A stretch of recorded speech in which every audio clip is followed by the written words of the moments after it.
Hello, everybody. Welcome back from the break. I'm so excited to be here. I am your host for Game Masters, Kiara_TV. Super excited to be back here for season 2 of GDQ Hotfix. You're watching the season 2 premiere of my show, so I'm super excited. We're gonna have an awesome time. I got two awesome people here who are gonna be showcasing some Super Metroid map randomizer for all of us.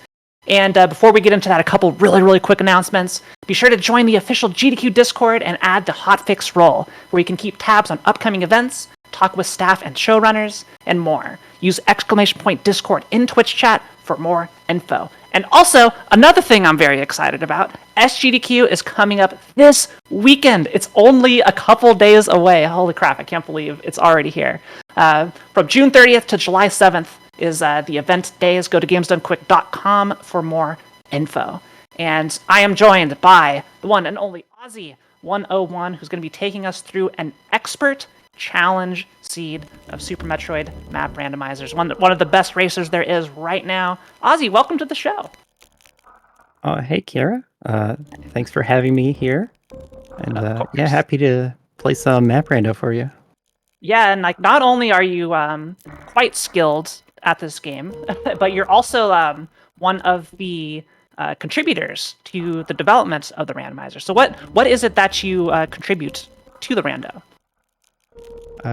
Right, so my background is in speedrunning, like before map rando. And so that got me to like get good at the game, learn the tricks. And so as part of that, it just flowed into representing the strats that are used by map rando to fill in the logic. And so that's the biggest thing that I contribute is going to be all the logic that goes into every single room. And then I also create mini tutorial vids or videos for the trickier strats, and I put those on the website too. You're the one who I have consulted those so many times to look at it. I did not know you actually made those, so thank you for that. They're incredibly useful. And I don't know how, because like I was looking through like all the tricks. There's a whole bunch of difficulties that you can select, so the map randomizer can go from like normal to hard to very hard to expert, extreme. It just keeps on going. And I was looking at like the number of tricks, the number of strats, and like my mind was boggled by just how many things there are. And it's not just like because like the rooms are shuffled and you can do different things for different rooms now that everything's jumbled together. And how do you know so much about everything? I've been looking at like the very hard tricks, trying to like get a grasp for it. And there's hundreds of individual things, and it's like I don't know how you do it. Right, so that's entirely a big community effort. Super Metroid has been run as a speedrun for many years now, and naturally, as part of the speedrun, you're going to find like ways to do every room. So we started there and just put in the speedrun tricks. Then we put in the randomizer tricks, and then so this is the logic team. Yeah, we're adding tricks, and then once we had a way to test shuffled rooms in the practice act, then we could look for just a wide variety of new cool things that we didn't know about before. And so as part of this, we keep finding like new strats that haven't been seen. It's been a lot of fun. Okay, like I can't wait to see some of like the awesome tech that you're gonna be kind of like forced to use, right? Absolutely. But to kind of help guide us as well, we're not just gonna send you in there alone. We got the wonderful Maddo joining us on commentary, who is also the main developer for Map Randomizer. Going to be sharing some insights here. So Maddo, so happy to have you. And I'm really looking forward to seeing, Ozzy, how you make your way through this. I'll go ahead and say, give us a countdown whenever you're ready to begin. Okay, hold up. So I'm ready here. So it's 3, 2, 1, and go. luck. So I noticed you are a chair. That is correct. We're a chair and we're not at the ship. So I'm playing with a custom sprite. I'm not being Samus today. I'm gonna play as a chair. It's harder to play as a chair, so if things get really, really bad, maybe that'll change. But It's is the sprite I like to use. I haven't seen this one before. It's called Chair Deep.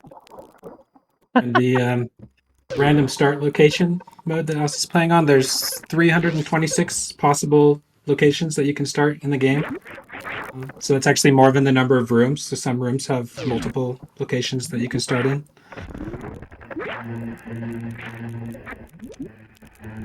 Okay, so to start off, I got the item that was in the room I started in. That's the super missiles. And I'm looking for where to use that. And in the very early game, I don't have much map information, so I'm just going to peek random rooms. See what I find. Yeah, one thing that's really cool, like the quality of life in here, is you may have noticed Ozzy came right back around to the save room. There's like a built-in hotkey for that. For how it goes. I don't know. Yeah, there's how you're been gonna a lot of work into like speeding up the exploration side of the game. So that's one of the quality of life things, is that there's a hotkey for resetting, and also it's faster to reset. So the normal game over screen is pretty slow. And then also, like, I stopped by the save room, or the save station, and that was much faster than it would normally would be. Oh yeah, it's super nice not having elevators too. When you see an elevator, it's gonna go so fast. And you know, Matto, I don't think we talked about it in our little intro here, but like if you saw the seed I did a couple weeks ago on Skybuild's show RNG, I did a hard seed, a hard tricky seed. I think, or was it hard challenge? I can't even remember. So this is on extra. It's like 2 tiers above that in difficulty. And yeah. I guess generally, Matto, what does that entail for, expected things that you may have to do? Yeah, there's kind of 2 elements to it. So the hard versus expert means that there's a lot larger category of tricks that could be required in order to complete the seed. So those could include like very precise movement through heated rooms in order to not run out of energy, or very specific ways of using speed booster or other items to do tricky things. Then the other element, the challenge aspect, refers to the item placement. The randomizer is going to tend to place the items in a way that pigeonholes the player to collecting them in just one sequence. So you'll need to find one specific progression item, which will unlock exactly one more progression item, and so on. Yeah, the one item unlocking the next single item is pretty key to challenge. But we just ran to the map station, and that was kind of blind. I was supposed to look for that before exploring, but lucked out, found the map, and that's going to show me that I need to go up the elevator here. I can see the past elevator. Let's go. So map stations are very important because we're looking for the single progression point, and if I can recognize all the rooms that are on the map, then I can know where to go and which items are reachable. And right now I'm looking at this Etikun E-Tank room with a reachable item. The map is another thing that's been changed in the randomizer. The way that the rooms are drawn is designed to be a little easier to interpret the boundaries of the room and which room they are. There's some special markings and shading that's used to identify heated rooms and water rooms, for instance, to make it easier for the player to tell them apart. Yeah, when I was learning the room shapes, it was without a lot of the quality of life that's in there now. But having the ability to tell heat rooms from water rooms from neither is extremely helpful. I was about to say, 'cause I don't remember that being a vanilla feature, but so much stuff has been added. And hey, look, there's more fall. Let's go. There's our Congrats. Morph Ball. So with Morph Ball, I can continue to the right. This can be the Crab Maze in Forgotten Highway. Hey, there it is. So you played a lot of Super Metroid. You know the game pretty well. Is there any room that will like trip you up looking at the map? It's like, huh, what room is this? Or it's like, I know what this room is like every time. I know some of the bigger ones are easier, but a couple of the single section rooms or some of the long hallways can give me a lot of trouble. Right. So, like the important rooms, you really notice when it's important to know them and you don't. Those ones kind of go out of my way to remember them. But like Frog Speedway, I guess that's the room I have the most trouble with it all the time. Ever since the one seed I played where I mistook it for another room and like lost 20 minutes. But I learned to count the number of tiles that takes up now. Do you like how I killed that crab with bombs? Yeah. I should have done that. It seems so obvious now to actually do that.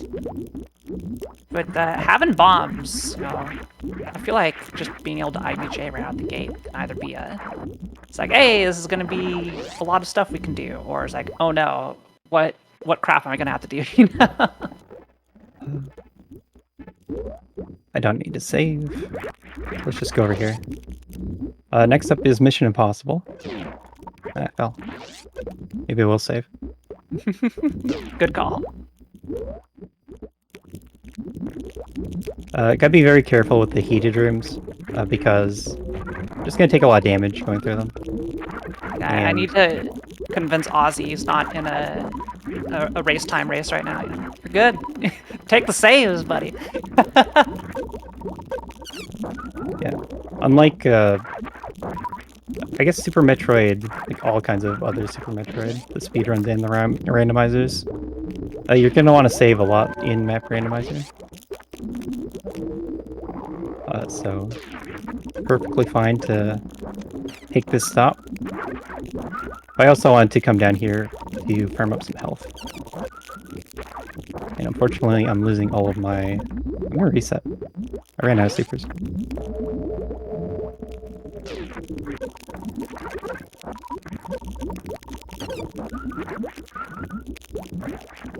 So if I had missiles, this would be kind of more convenient to get back through. I did have a question regarding... Should bomb them, actually. I guess a couple logic things. Because I know whenever you have a heat room, or something where it's like damage boosting is expected, a lot of times the logic will have, like, okay, in order for this to be in logic, there has to be like a farm room along the way to refill your HP, or do something so you can do a return trip, or what have you. Or the item has to get you out of there. Is that list of rooms the same for all the difficulties? Or is it like, you go to expert and you may have some more awful potential farms you may have to do? So that is something, currently it's shared with all of them, but we just started adding tech where you could be farming while also doing a hard trick. And that would be, it starts an expert. And like the farm rooms are something that's kind of the next thing to be worked on for logic. Because they just say you refill everything. And that's good enough for now. But it'd be better if we could clean it up. Oh, is this the room with the super hoppers in here? Yeah. Ooh, these terrify me. The thing is, my super count is so low that I gotta be careful. Charge is nice, though. So in these settings, charge and spazer are going to be filler items. So they're not necessarily the next progression item. Oh. But finding it this early, it could still be progression. So is that like kind of the game will expect you to? I guess if you don't have charge, you have to have some number of super missiles and missiles to kill the bosses. So is that just like the baseline expectation that you'd be going for like an ammo win or something? The feeling is that charge isn't that impactful, especially early on. And that Spazer is in a similar situation. So it's just feels nice to have it, but it's not really changing the difficulty of the seed too much.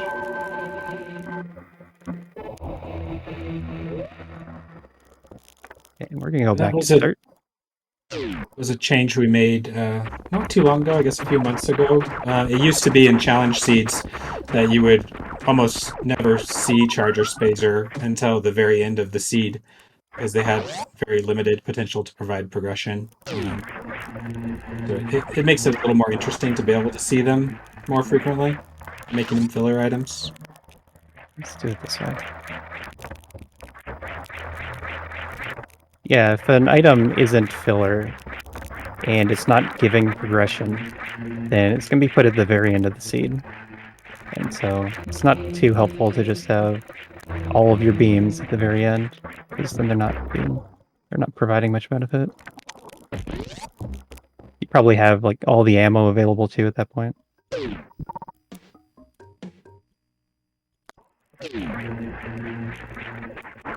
So that was Croc Speedway. I need more health and speed booster to get through that. And I don't see what is possible to do in the Taurian region that I'm in. So I am going to continue over this way. To the Green Bee region. Let's do pseudo screw for fun.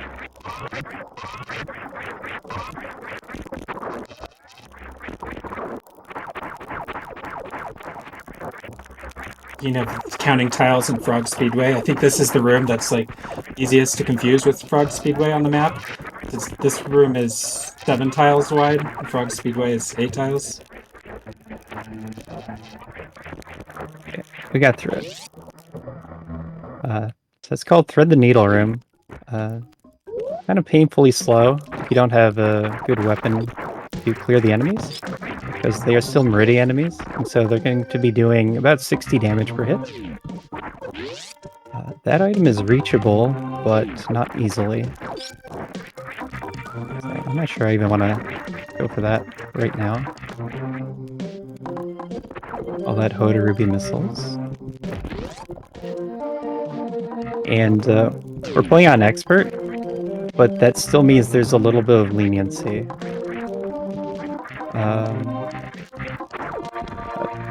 So there's going to be 10%. If you do the room perfectly, still talking about Hoda Ruby missile item, then you can barely get to the item and back. And that means it's not going to be in logic for this. Here we go up. By the way, I should also mention that a Metroid room that Aussie just ran through made it look very easy. Those Metroid rooms, when you're trying map rando, that we'll discover that they're quite deadly.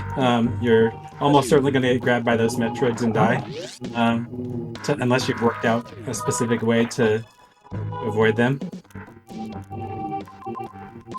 And I did run to another map. Okay, good. I didn't want to have to do the strat to get to the top door of a 3-halfy climb room.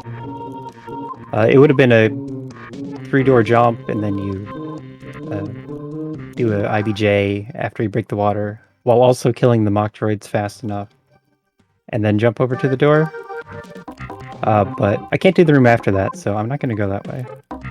This looks more like I want to go down. And that looks a good bit friendlier, but we'll see what the heated room has to say about that. So first we have this gate glitch, and there's a farm spot here, so somewhat friendly gate glitch. Anything else to notice is that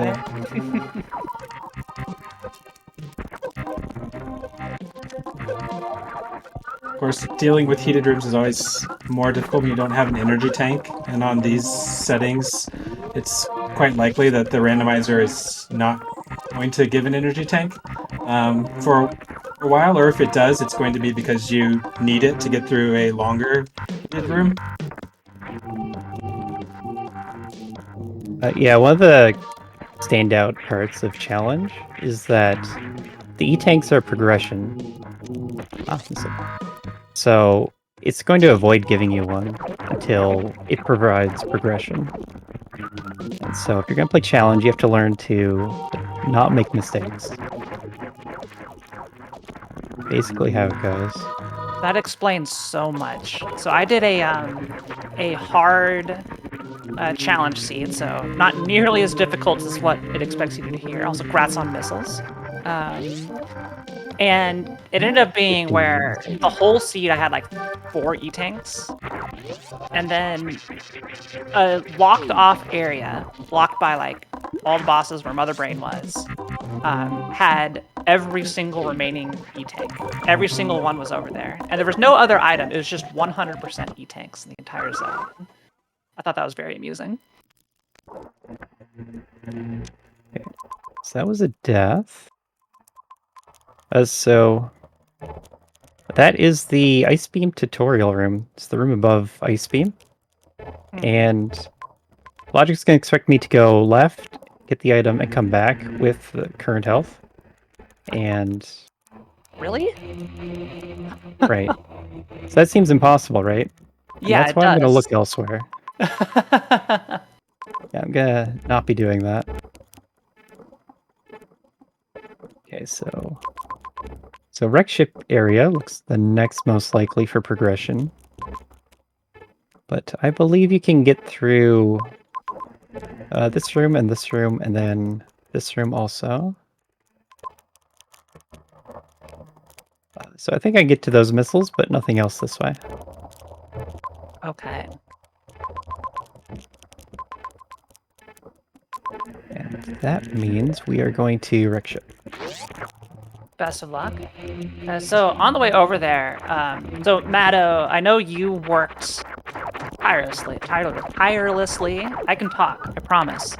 And in order to like actually generate a map, and it seems like magic to me that you could just have all of this randomized together, and it works, and you get like the item placements in there. Is like, how does this get built? Like how do you go from nothing to being able to like shuffle it with all of these parameters in here? This seems more involved than other games that have like a door randomizer, essentially, since the rooms have so many odd shapes to them, and the way they connect can also like just impact things so much. I actually started working on that in 2021, like the summer of 2021, on the map generation.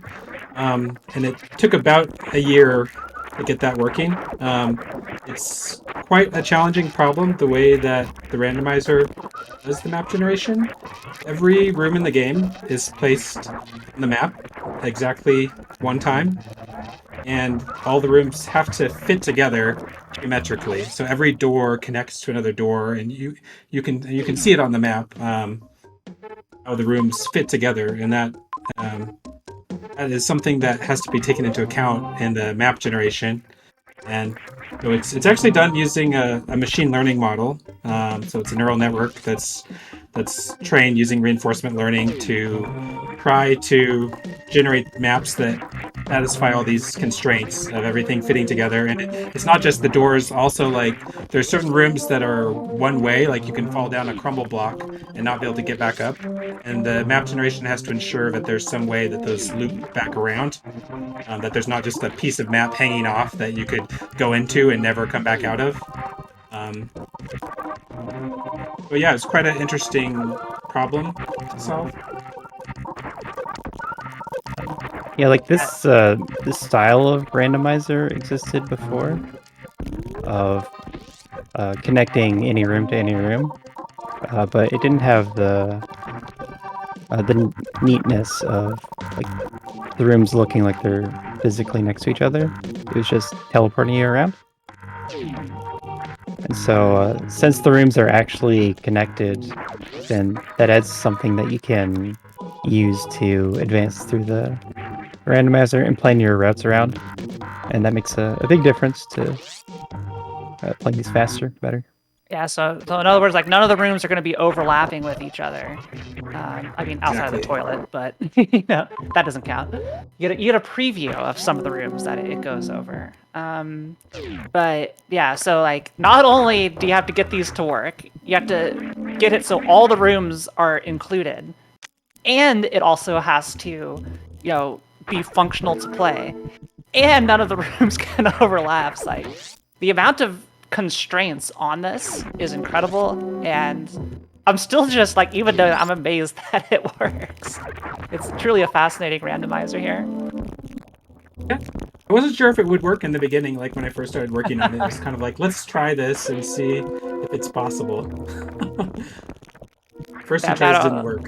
I'm sure you're happy with like, 'cause I feel like especially this year, the map rando seems to have like really taken off, and a lot of people are interested in racing it. We got a tournament coming up in like 2 weeks, first qualifier. So I'm sure. Does that give you like more motivation to like, all right, gonna put in everything I have into, into the map rando? Yeah, it's definitely cool to see it, the excitement around it, and like the community also is like a big source of ideas. Like we have a Discord and people come in with suggestions all the time, and a lot of those suggestions have made it into the randomizer and like helped make it better. So it is really cool to see.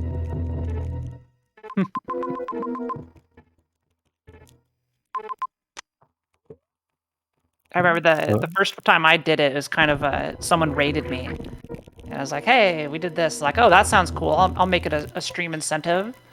And then I did it, and then instead of doing one, I did like 12. So, and here I am. So. Yeah, so I was Maybe worth actually on mentioning. I was on a separate project when I first heard about Map Randomizer. That was actually the logic project that is being used, and like Matto just popped in one day and posted that they had a randomizer built using our logic. Since that was something that we were just writing out but didn't really have anything using it, and so that was really cool to see that actually take off too. Also, getting through this room, it's maybe worth mentioning, like this is not an easy room to get through with just morph bombs. Acid is extremely deadly. If you spend like barely more than a second in the acid, you'll be dead at this energy. Yeah, I did pause and be a little careful. But that counts as expert strat. Getting to the item. I probably have to go this way. Because Keen on this being Everest, I assume. absolutely. I don't have anything else to go off of. So these orange and black stripes on the door indicate a soft lock risk or some kind of hazard below that door. In this case, falling into water that you may not be able to get back out of. But since Austin got that grapple beam, would be able to get back out. Yeah.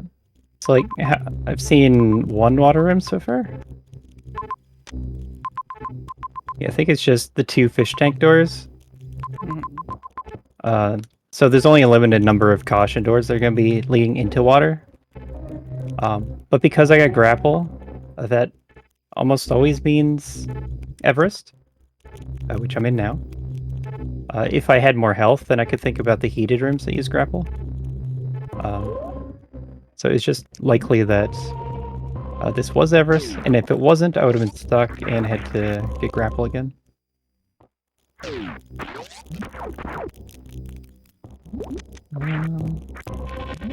Let's go this way. Right now, I'd like to see us save the most. Because I'm blindly exploring.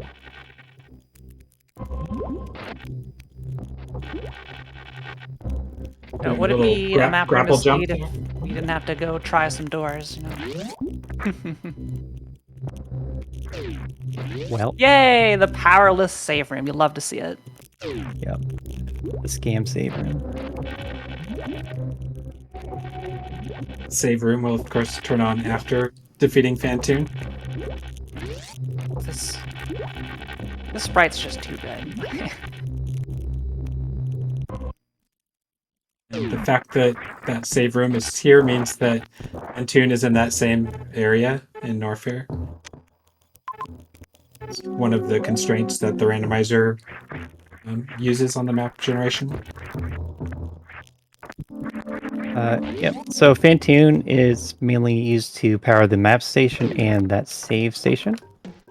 Normally there's a lot of item locations that don't have their item unless you kill Fantoon first. But it's more fun, and so it's set by default that those items are just always there. So, Ozzy, what item would you be hoping to find next? I see we finally got some more supers, but I'm not sure where the power bombs could possibly be, but those would be kind of nice. Huh? I'm so happy to just have missiles right now, you know? There's a blue gate at the bottom of Green Hills, and one reason I didn't want to go that way is because I didn't have missiles.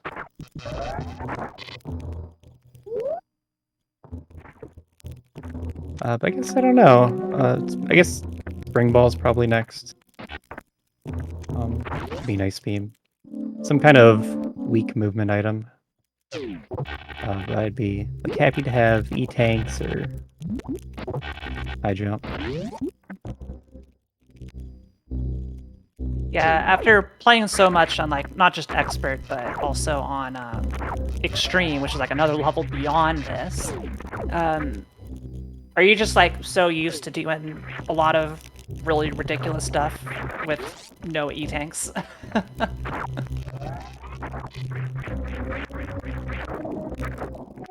didn't believe in myself. Yeah, I'm trying to do a somewhat hard jump here because the bridge is blind. Oh yeah. Yeah, usually when I do this, like, oh, it's like, this is easy, Ozzy. Oh my gosh. Like, just jump from the previous room. It's like, oh, wait, it's... Water. Yeah, it's a water room, so... Good thing I didn't say anything, because otherwise I would look like a fool on my own show, and I don't want that.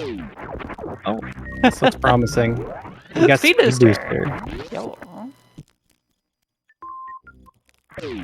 Also, we got a poll or a prediction going in the chat. So if you like to throw away your channel points or potentially win a bunch of channel points, will we see power bombs before the 45-minute mark? I don't know. Maybe. It is an expert challenge seed. They could show up. All right.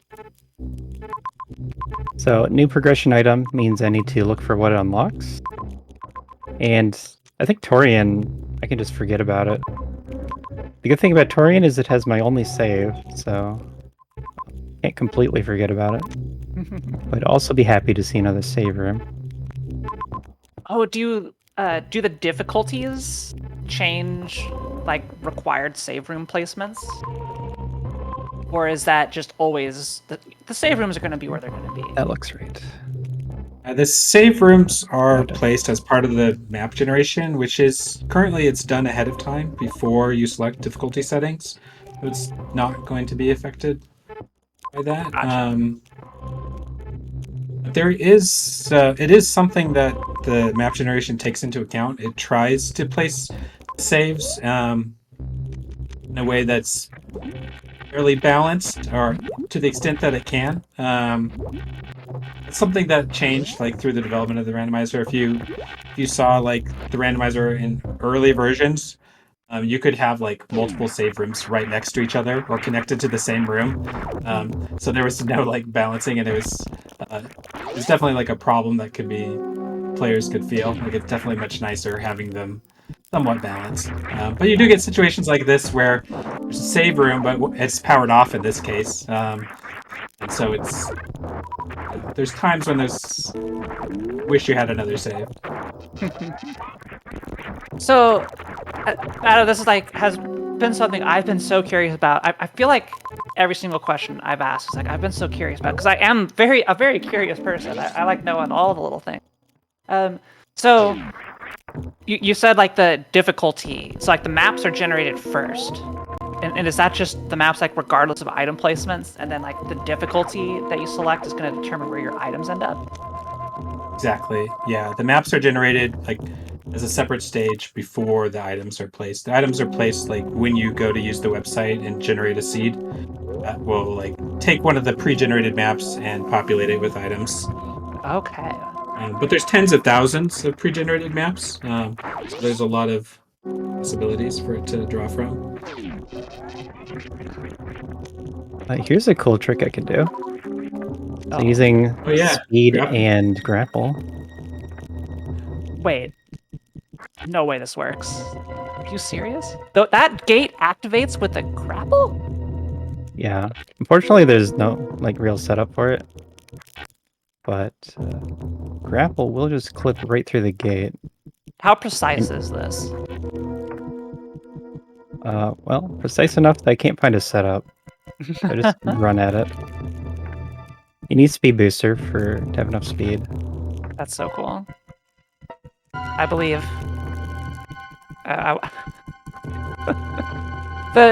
The wheels spinning on the chair is it's so good. It's so smooth too.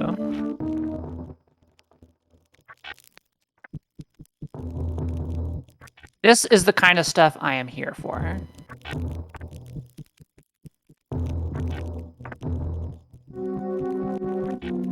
Do you find the difficulty of this clip changes with the sprite you use, or you know, it's always going to be no. random-ish? It changes with when I need to, or who I'm showing it off to. Oh, okay. Like if I'm trying to place it in the difficulty logic, then it's going to be easy. But once I need to do it, can't do it. I believe. You got this, Ozzy.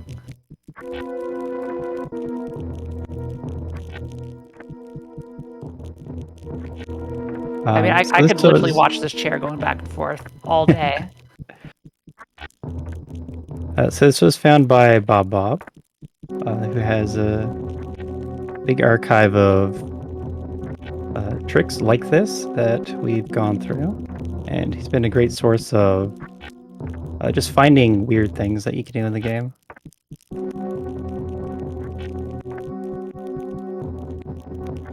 Oh, so I'm sure it has happened. Has there been like any? Oh, I saw it. I saw it go through. Rob, what? Close enough. It went through. I saw it. I saw it go. I saw the grapple work. I'm sure there's been like non-trivial amounts of like things that have been found with like specific application to like map rando, given like room transitions and everything. Maybe I'm wrong, but I love seeing that where it's like, oh, you know, this tech was useless in regular Super Metroid, but now, well, we could use this thing someone found in 1997. I think one of the first big categories of tricks like that we saw was the cross-room jumps from an air room to a water room. Oh, yeah. Because in the vanilla game, like the water rooms are mostly all just clumped together. So you don't actually have very many places where you have an air room connected to a water room. But in Map Rando, of course, they're all jumbled up, and it happens quite frequently. So the physics of the game allow you jump in a water room, you have a lower like velocity to your jump, but also like a lower acceleration. So it kind of gives you this slow, kind of floaty, short jump.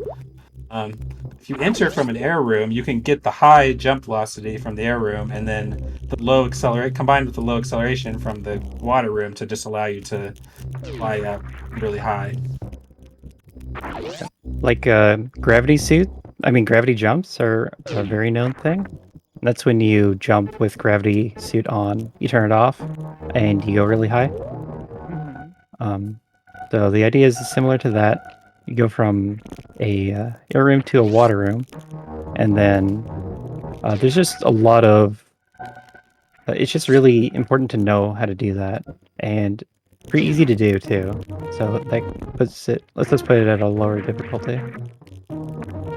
Yeah, something that always amazes me with just I feel this applies to so many randomizers and a lot of speedruns where you're experiencing the game in a way, obviously, not as Miyamoto intended, right?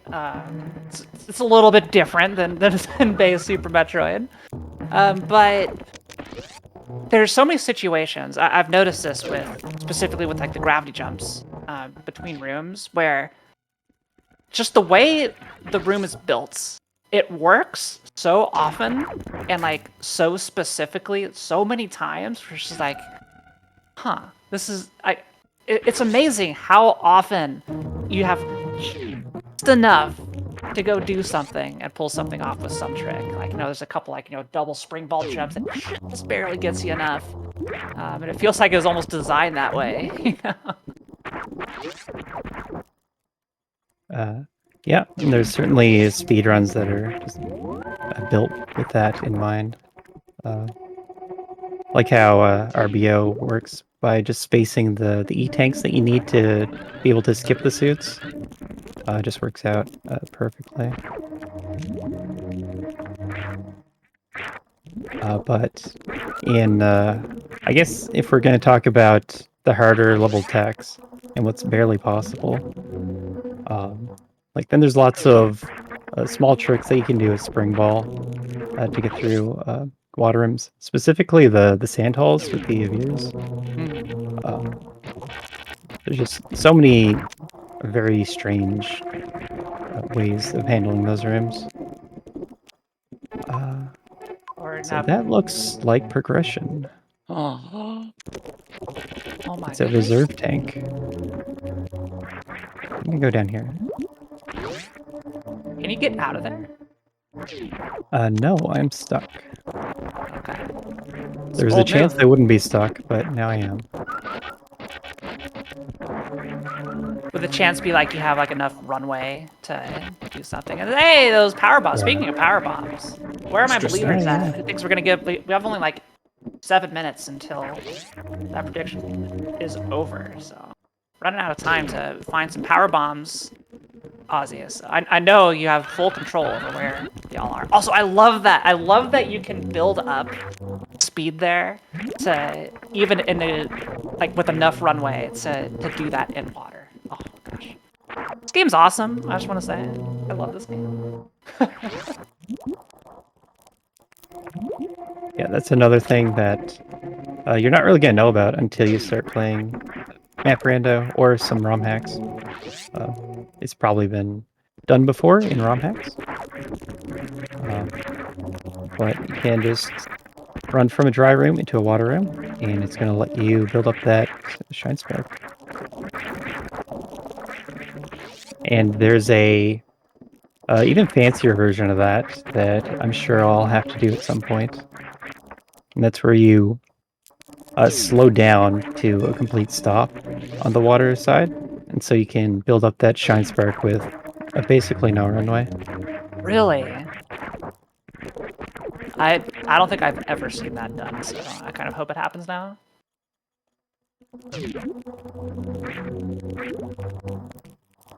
Something maybe to notice in this room. Normally there's a tube passing through this room. The turbo tube or toilet as it's sometimes called. You can see there's no tube here in this case. It's because the tube is somewhere else. We actually already saw the tube in Norfair. We'll have to mention it again when Aussie goes back up there. It's actually a somewhat recent change to the randomizer. The earlier versions, the tube always went through Aqueduct. And we actually had to do quite a bit of work on the map generation side again to make the tube be able to cross through other rooms. That always seemed like I think the first like I was always impressed with how this even functions. I think the thing that had like my jaw just on the floor was going through the tube and then realized like, wait, Hang on. Those are randomized rooms we're passing through. Holy crap. How did he do this? I'll be honest, I didn't even know the tube was in the snail room. I don't know what the speedrun term for that room is. I always call this like, the snail palace. I hate this room. This is Aqueduct. I hate this room so much. So what the heck are you doing here, Ozzy? This looks like cheating. Yeah. Yeah, serves you right there. You can't just infinite jump. What is this?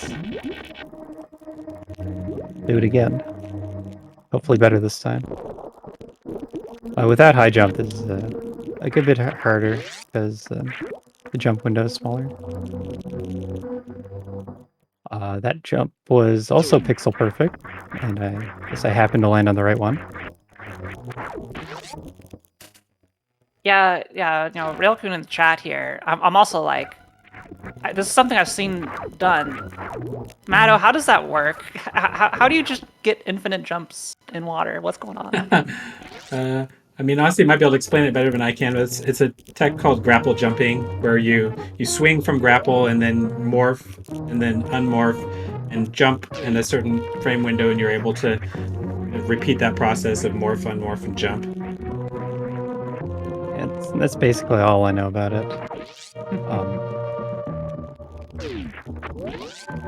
But yeah, it's something that's used in the RBO speedrun, and that's something that I'm very, very practiced at. I got my sub-hour RBO time. That's something I can brag about. Whoa.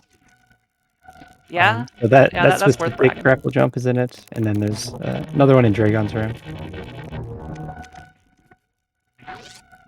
Yeah, a lot of the weirder categories. If you've never done it, chat, just go look through like the category extensions, all the different categories for Super Metroid. There's so many weird little hyper specific things in there. It's like every single order of bosses is in there. All the variations of it. Yeah, it's great. It's like, what other thing can we do to make life hard for a Super Metroid speedrunner? Let's add it in. New category. Yeah, like there's a whole community around making puzzles of just some weird quirky thing that you can do in the game. And so, like someone finds a thing and like makes it a challenge and then tells other people to figure it out. Yeah, good question for both of you. Starting with Matto here. What is your favorite like random category extension for this game? Mine is Tickle the Fish. So I recently got Kill Croc Tongue glitchless record. Congratulations. Wow, I That missed looks fun. that. Sorry, yeah. That's funny. I saw you playing that a while ago. I didn't know you got the record. Yeah. Also a big fan of Club Nintendo %. What about you, Matto? I guess I haven't followed. I don't really come from a speedrunning background. Like I haven't really followed like all of this, all of the category extensions. Super All right, Metroid. then just say Nintendo Power % and make me happy. What is Nintendo Power %? Where you follow the any % guide published in a Nintendo Power magazine, and you have to collect the items in that order. And then you have the Club Nintendo variant, which was like a Spanish language magazine that you get to kill Phantoon all the with 100 5 supers. There is some very questionable routing choices in there, even for the time. But it's very silly just to think about. What's going on? They do have a frying Dragon in there, which I think is really funny. As like, this is what you're supposed to do to beat Dragon. Use the grapple beam. It's like, oh.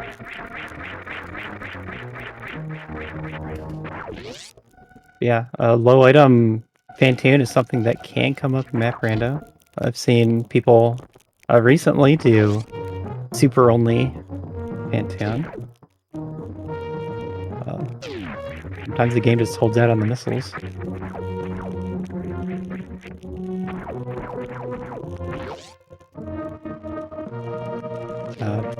Right now we're in another phase of Looking for more information.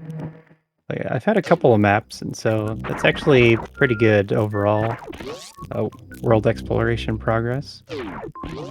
But don't know where to go Alright. next. Well, as you can see, we're 45 minutes in, and no power bombs. Rip the believers. I would laugh so hard if that ended up being power bombs literally right after the prediction ended. I was really hoping for it there. Another quality of life thing we could mention is the if you noticed when also picked up the reserve tank, this little bar showed up with above the word auto. It's actually like a meter. I don't know if we saw it as it was being filled up. It's actually a meter that shows how full the reserve tank is, and that was a patch developed by someone in the Map Brando community, Kulin. Shout out to Kulin. Yeah, that's a very helpful patch to have. It's really nice being able to tell if your reserves are full or not, because a lot of the time they'll just be barely not full. Oh no, stutter charging with the chair. Yeah, I think I'm not actually gonna do that. It's like I can't even stutter charge, period. So I can do like a noticed that two-tapper. works with the chair. Yeah, but oof.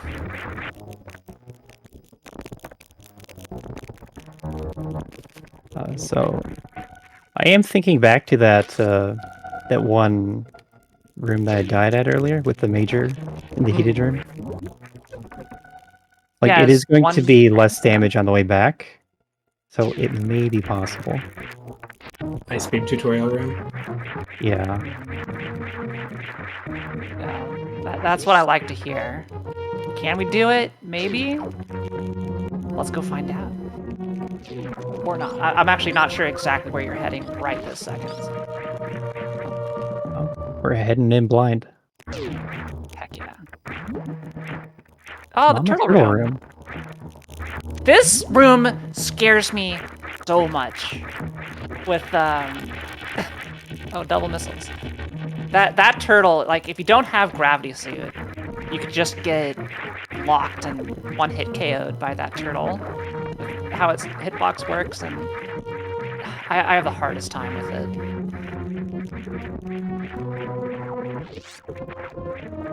Yeah, you're not the only one. A lot of people have a hard time with Mama Turtle.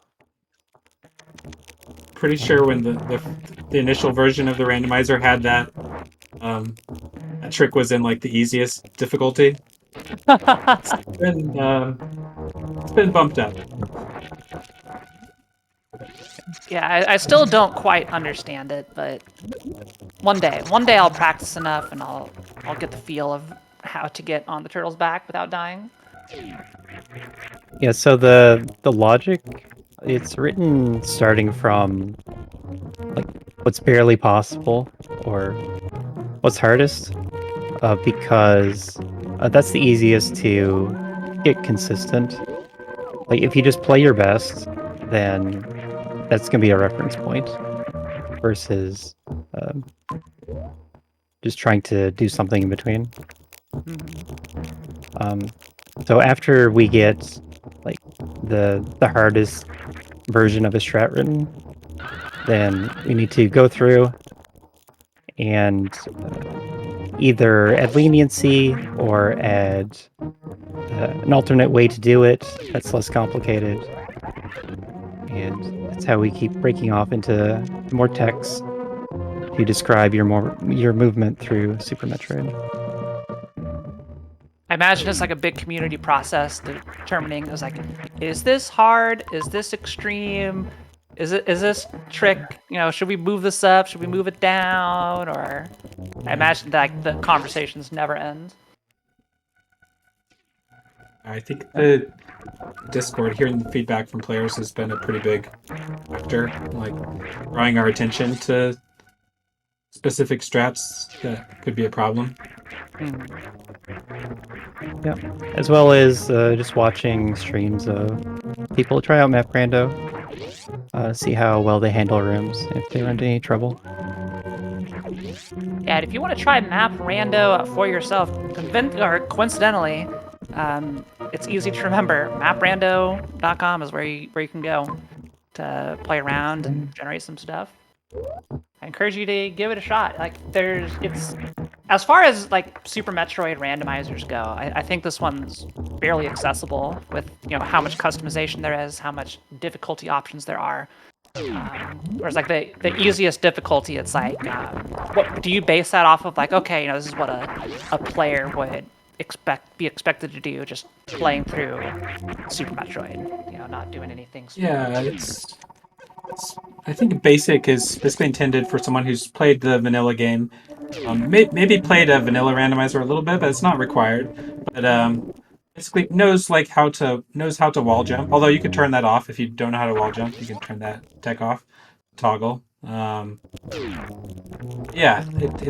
it should be in a pretty accessible place now. Just leave it on the default settings. It's not going to be going to require a lot of crazy stuff. Mm-hmm. Yeah, it's just like you love Super Metroid, play it again. It's like you're playing the game again for the first time. Everything's all over the place. It's kind of similar to like my first playthrough. I felt like it was like playing a ROM hack of the game. Like everything shuffled around, so it all feels a little different. You have to explore everything for the first time. But it's a randomizer, so actually it can just generate infinite number of ROM hacks like that. Back this way. We're about to go back through the turbo tube. I prefer to call it the turbo tube. Not a fan of the toilet. I think it's a little too crass. Exactly. Plus, turbo tube is itself cool name.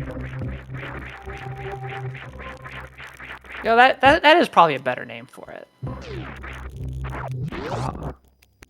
So now I notice that I have to actually do this well. So I need to jump off the wall here so that I get a higher gravity jump. And it's going to put me on top of the peak on the right here. Is your speed maximum like as soon as you leave the wall, or is there like a brief bit of acceleration? I think it's maximum right away. Okay. Like the TAS wall jumping is going to try to jump as much as it can, but not like one frame jump, one frame not. Mm-hmm. But it's going to do a lot of very fast jumps.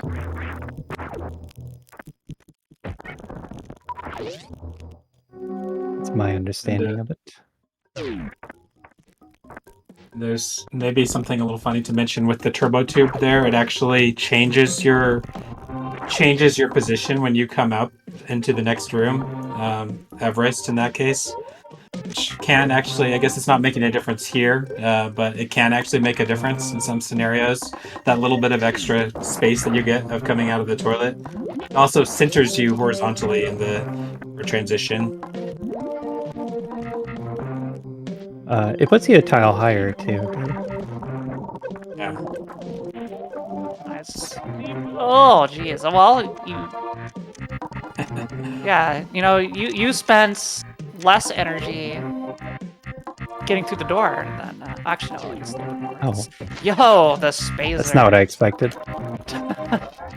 We have spazer. Let's go. All right, you gotta at least make an effort to keep this. Not even close at all, Ozzy. Oh wait. Oh, now we have to do this. Yeah, now I have to do something here. Oh. Okay, now I'm scared. I missed the jump.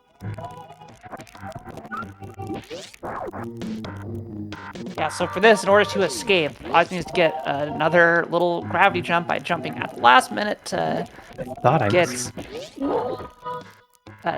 get enough heights in the room to escape. Like so. Oh my gosh, I'm scared. He also had to do a little turnaround as he was approaching that ledge to avoid bonking on the ledge and losing his vertical speed. Uh-huh. Yeah. So that's a trick that you see most often in any percent, and that's going from Main Street into Fish Tank. If you don't jump on the last frame, then you have to fix it. So it's a backup strat there. I didn't know it was And that then, precise to get through there. I'm assuming you can use like the door transition to determine if you got it or not. yeah. And then you also see it if you're suitless coming out of Dragon. Then you can do it to reach the save room that's above Dragon. Yeah, I'm glad we got the Spazer out of here. I'll say next time we can reach a save room or so, it'd be probably a good time to take a break. First break of the evening.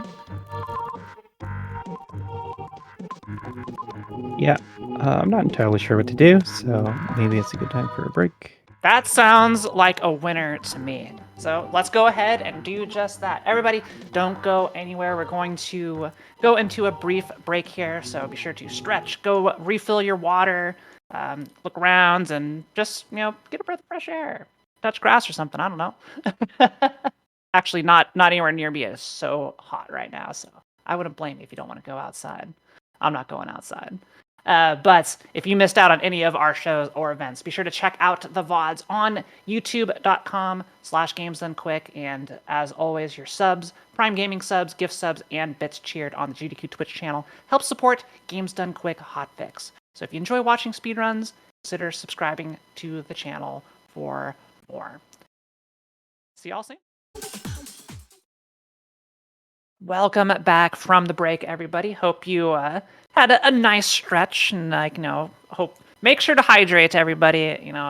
As much as I love sitting and watching a stream all day, sometimes I also forget to go drink some water. So make sure you're doing that. Take care of yourself. Anyway, Ozzy, we're back. We're kind of figuring out where could our progression be. We may be hunting for the ice beams. We're gonna get a prediction going, chat. Are we gonna find the ice beam before the hour and 15-minute mark? I don't know. I hope so, Ozzy, so you can have some fun with that. Because if there's anything I know about Map Rando is that if you get the ice beam and you don't have any gravity suit, there's a lot of things you can do with that. So. Anyway, Ozzy, whenever you're ready, go ahead and count us back in. Sure. So, 3, 2, 1. Let's keep going. So it left off, not really too clear on what to do next. I'm trying to follow either Spazer or the reserve tank I have. The reserve tank let me get Spazer, but Spazer itself doesn't let you do too much. So I'm trying to look for what to do. And I did identify a door down here that I have not been to. So that's what I'm going to do first. But I guess the seed so far has been going pretty good. There's been a lot of map exploration. Like I've hit a lot of map stations and then also been able to clear out those regions. So that side of things has been feeling good. But then the actual items I've been picking up don't let me do too much. So this section of game that I'm in right now is still going to be kind of slow. And yeah. Yeah, I find that even on the easier difficulties that I play on, because I am not this good. I'm still just trying to work my way up to very hard. Expert is so far beyond my capability right now, and I'm just watching you just move through these rooms that I probably would have spent an hour on just trying to get through it without dying, because there's just so much specific stuff. But the start of a map rando seed, especially a challenge one, feels like a bit, I want to say linear, but like, you have, as you're saying, you kind of have to get this item and then this item and this item. But also, since you don't have anything, you don't have any suits, you're still trying to find out where everything is. the opening progression can be pretty slow. But luckily, it kind of speeds up as you go and get more and more stuff because once you find the suits, it's like, well, the game is now free. And I love this. I love this tech so much. So Ozzy is just spamming the jump button. Did a vertical spin jump by nibbling the jump and then just getting out of there. Like that is something that even you can do that, chat. You can pull off that trick. I guarantee it. Because if I can do it, anybody can do it. So that's the barometer. Notice that was the room the turbo tube was passing through. So cool. I never noticed that until you brought it up, and it's such a good detail to have.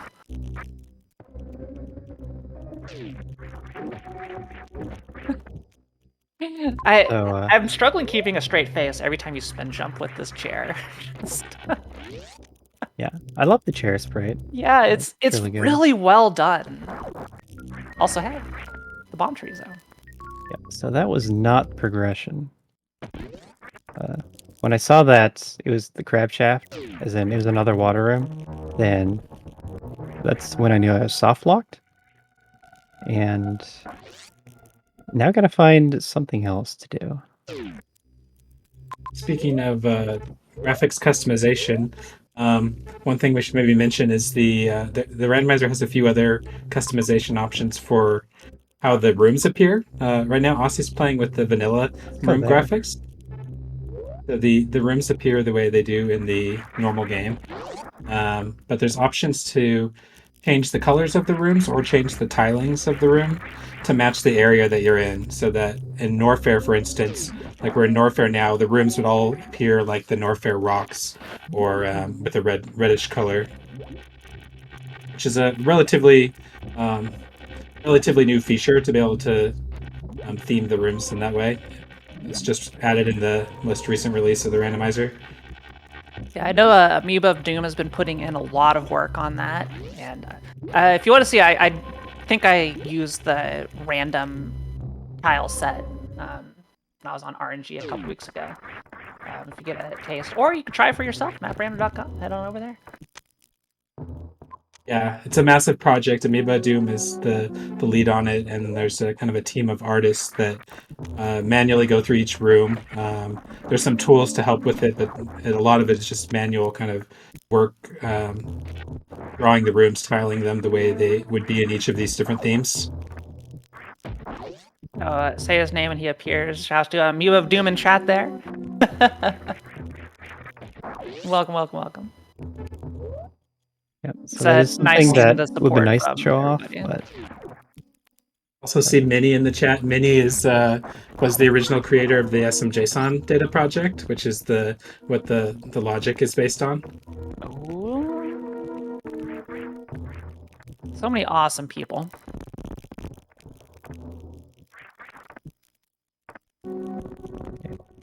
So we're coming back through Gauntlet Energy Tank Room because there is a heated room on the other side of here that I couldn't go through earlier. Mm. And now that you have an hour and one E-tank, and it's not even it's a reserve tank, so it works a little bit. You have to manage it. Yeah. I have to get through this acid first, too. Tank with more hassle. Mm-hmm. Yeah, because like if you don't want to ever just like, especially going through a heated room, let the auto refill happen, because while it's refilling, you're still taking damage. So your 100 of E will now only be like 50 or something. I forget what the exact number is. How much you lose if you let the autofill? Lose 25%, so you would only be left with 75 out of the 100. Yeah. Oh no! This will take some tries. Is this in logic? You would know more than anybody. It looks possible, yeah. Ooh, this is nasty. I also don't see anything else. Spicy one. Yeah, literally, it's so hot in there. Now I want to go get some spicy food. I've been like down bad with spicy food. I was playing through FF14. There's been like a whole bunch of spicy food scenes, and I was like, so it made me like have to go get Indian food, and it made me have to like just chase an endless, unachievable level of spice. This is now doing me no favors here, as I am suddenly more hungry.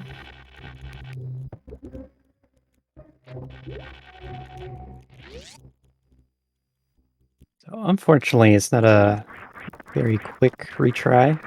I have to go through Everest and come over to the side here, do Bomb Gauntlet, and then do the 2 heated rooms. Just expert things. Just expert things. Yep.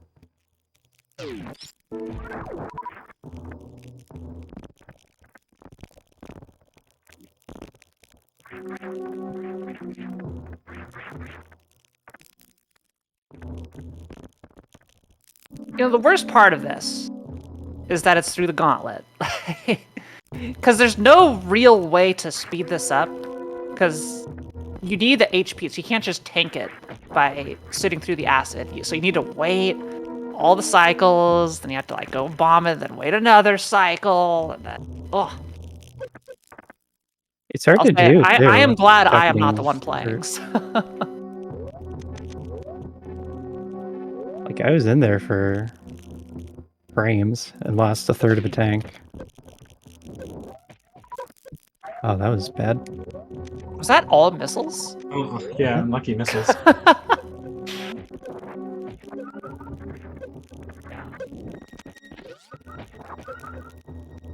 I believe. I believe. That's too low. Getting some value from the spacer, I guess, to shoot all 3 of those True. projectiles.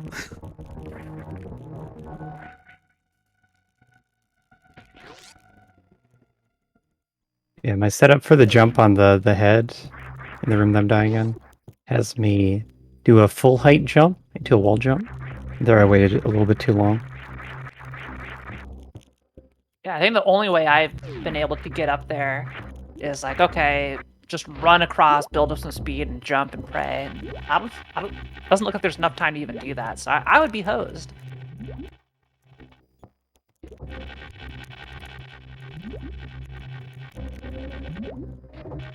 This is this is like such a marathon of rooms here.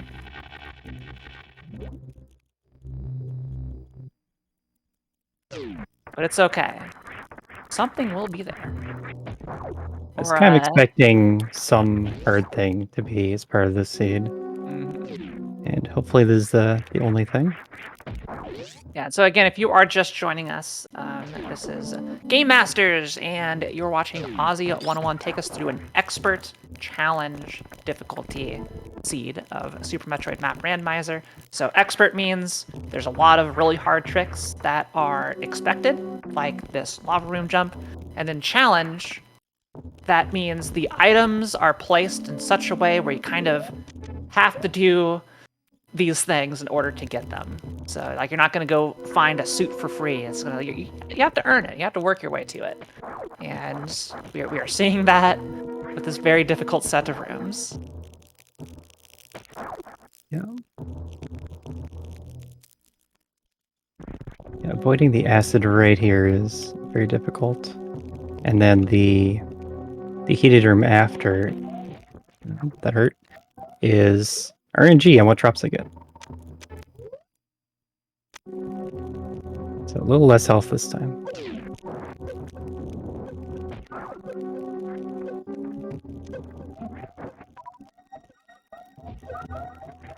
I don't know if that's enough. Okay.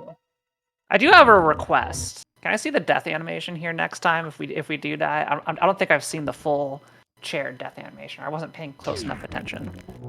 I'm very curious what it looks like. But you're too fast. You're too fast at the reset. Yeah, next time. And then watch. The one time I actually want Aussie to die, so I can see a silly animation, he's gonna make it. Like, that's just how this works.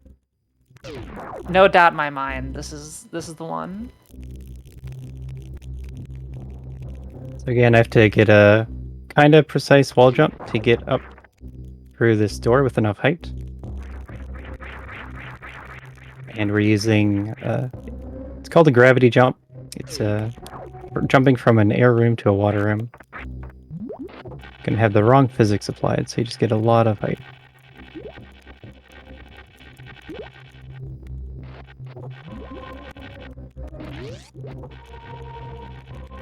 And hopefully I get better at that grapple, so I don't have to swing as much on the grapple blocks. Yeah, if you haven't played Super Metroid, there's a lot of, I'm fine calling it jank with the movement system and how accelerations work, and doing grapple beam without the gravity suit. It's weird. It's unwieldy.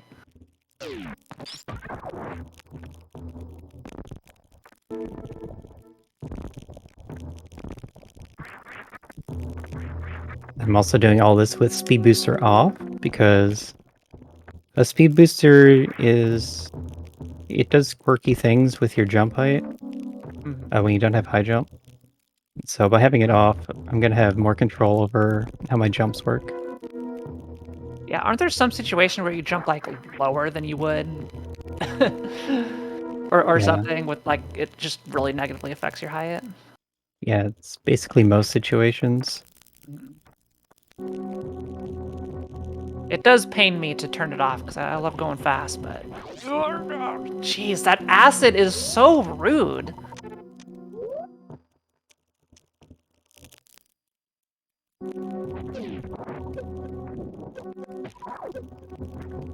That seemed like a decent amount of HP there. Let's- I believe 34 HP, totally enough. jump. This room, that second to last heated room that you're going through is one of the rooms that's been worked on recently. Austin, you worked on it recently, adding the farming along the way is part of the expectation there now, right? Yeah, there's been like 2 rooms that have farming on the way type tech. This is one of them. So the requirements are so much tighter than they used to be. I guess another thing we could mention is the behavior of the drops is slightly changed in the randomizer. The small energy drops normally give 5 energy. They give 10 energy in the randomizer. And that is also taken into account in the logic for that room. It's a quality of life option that can be turned on or off, but it's on by default. I think what I'll do is not use a missile to kill the violas, and then I will get more energy drops. Oh, by you just having full HP or full missiles, so it just won't be in the drop pool. Yeah, that makes sense. Right, and because I have Spazer in charge, that's more possible, because you need a certain amount of damage to kill him fast enough. And normally I use a missile for that, but I want to keep my missiles topped off.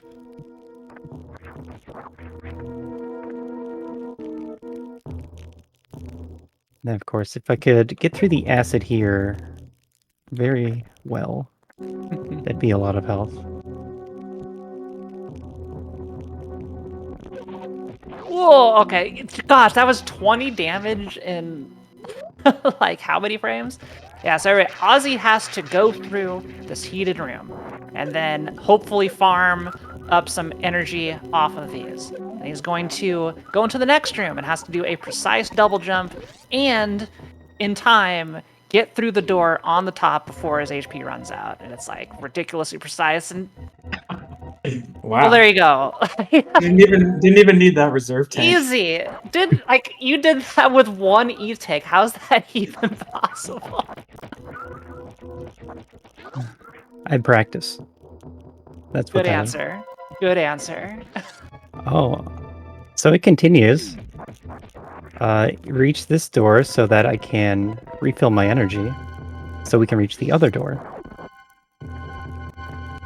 And if I see something good here, I'm going to turn around.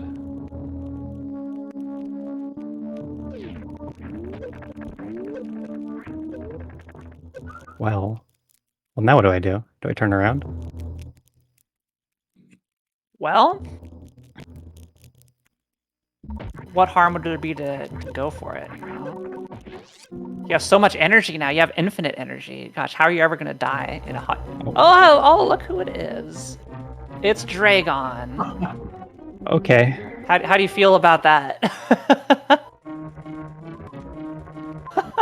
What else can I do?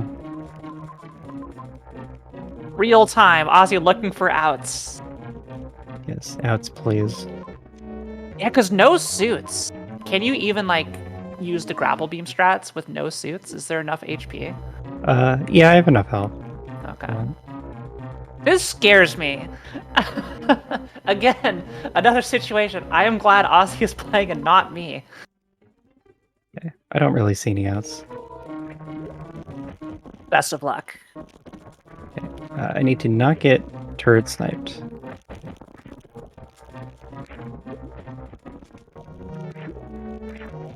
I got turret sniped.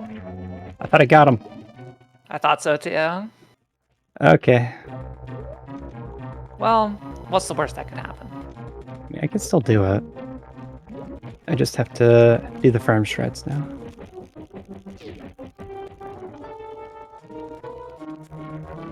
So remember, no gravity suit. So in addition to taking a lot of damage, it's super sluggish.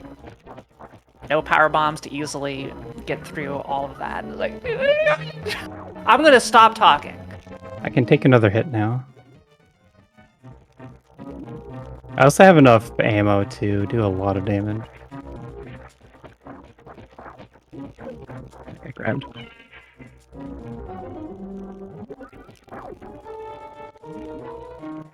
So fast.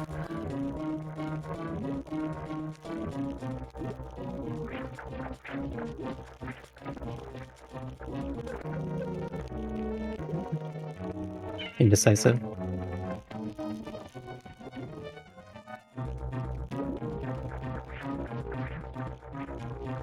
I cannot get it this time either.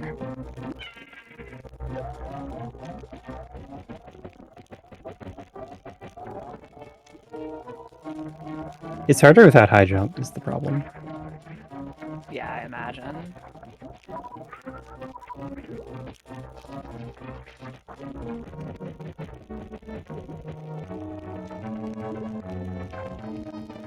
I think I have enough supers to finish this fight.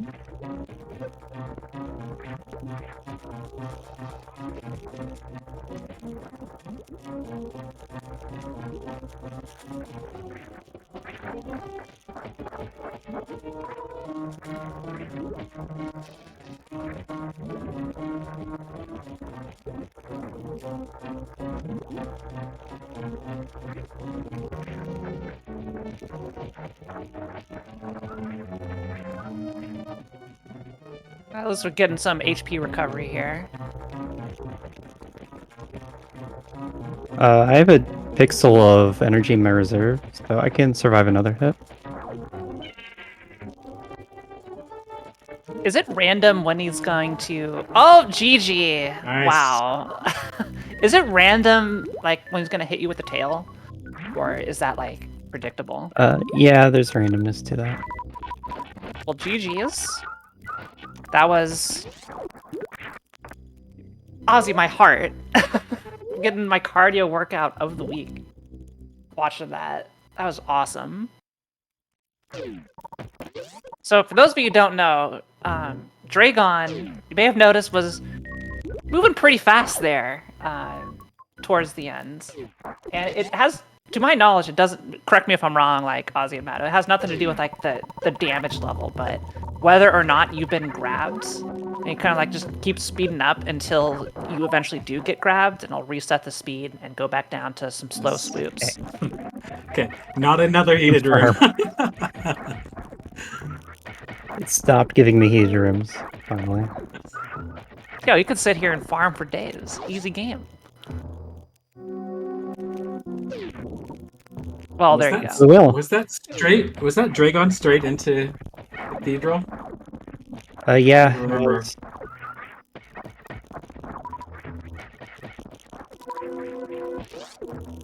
If this is another heated room, I'm sorry. Oh, it's a farm Okay, room. look! Oh my gosh, a farm room, and this is a great room. I love this room.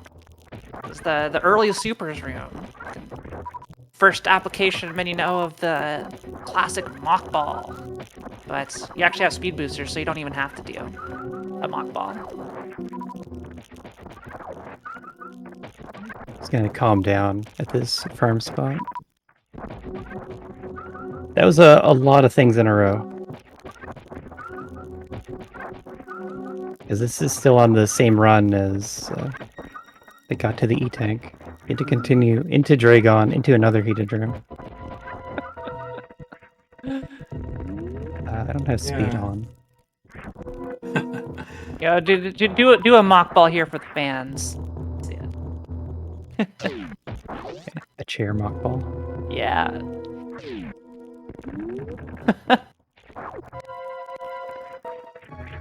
Thank you for humoring me. This is why I brought Ozzy on. He'll listen to the stupid things I tell him to do, I guess. You think this is still logic, Aussie? Oh my gosh. So I can do that room, and I can do the other room. But I don't know which I should do. Oh, because if one of them hits a dead end, that's like... Yeah. That's like So GG. the top one hits a dead end. That means... Well, actually, no. One of them goes up to the top of the Green Pirate Room, and one of them goes up to the map.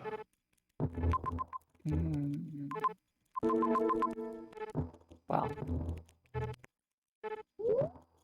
But I feel better going through the elevator room. So I think I'll do that.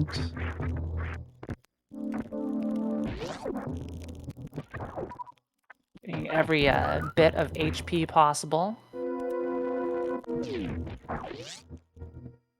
Yep, they both have a Oh. little danger to them.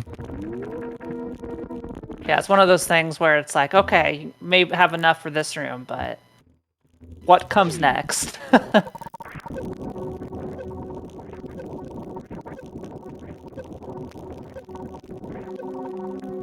Yeah, and remember that acid that destroyed Ozzy's health? That was the same acid right there, so good work. Oh my goodness, at least this is a farm room, but this game.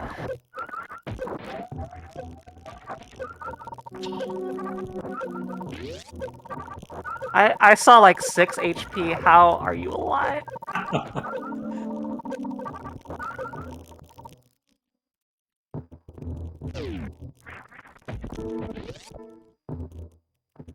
See, you monster.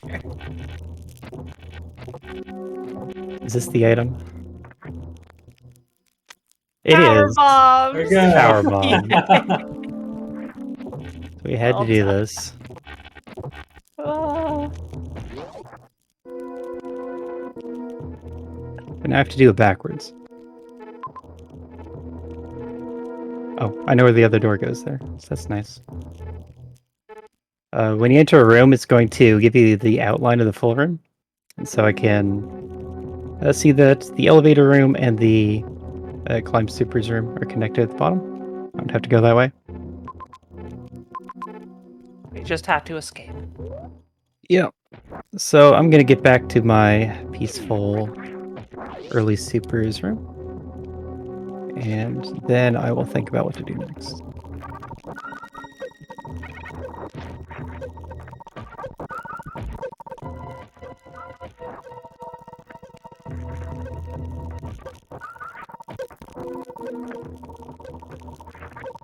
I want more health.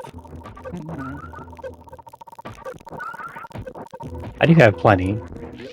Like I had the full reserve when I made it up here. Still scary.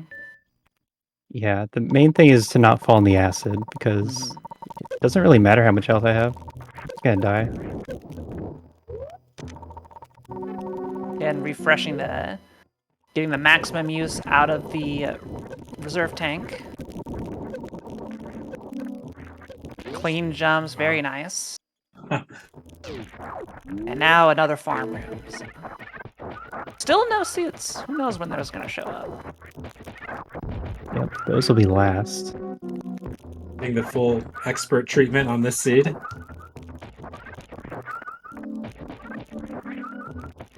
It's really that everything here is just in sequence. That save in the middle. Makes it extra painful.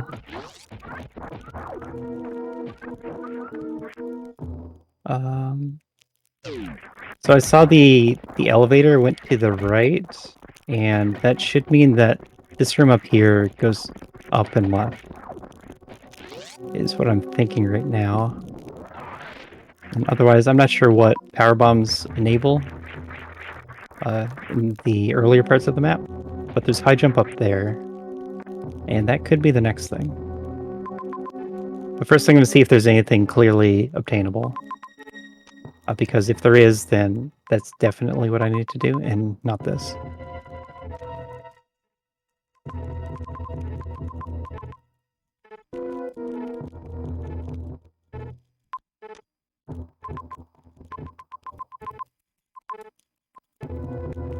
So we have these two circles. And I think these could be power bombs. So there's potential for a crystal flash over here. Crystal flashes are not in logic.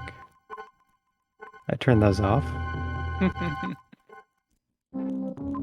But actually it's this Key Hunter stairs room that I've been worrying about ever since I got the reserve tank.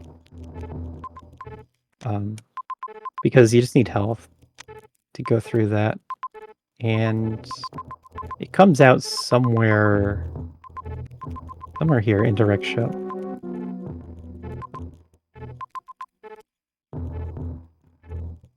So I think this is the thing I need to do. It'd be nice if I could go back and save, but it's a long trip back. It is.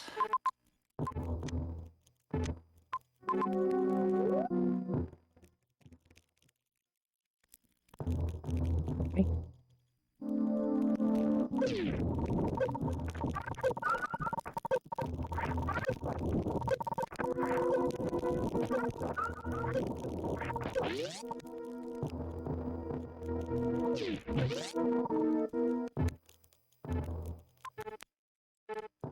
The room you want to see here? No.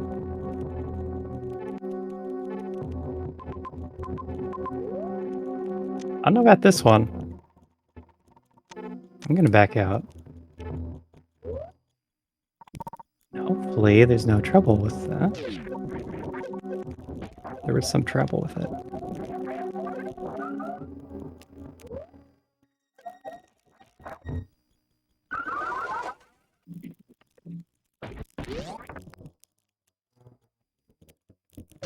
Okay.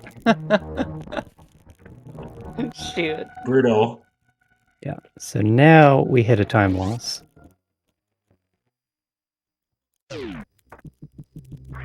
I need to go back in, get the E-Tank, kill Dragon, get the power bombs.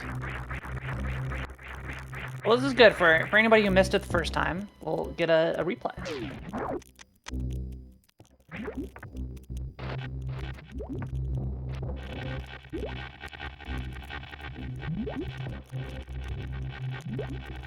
Just because it's expert challenge doesn't mean it has to be this hard.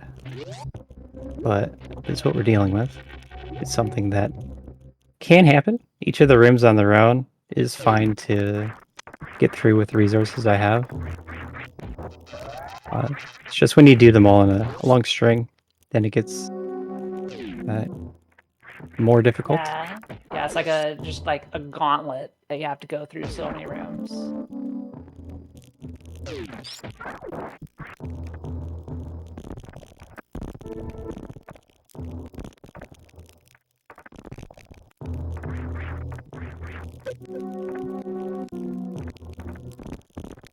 Let's go back even. Let's get that health back.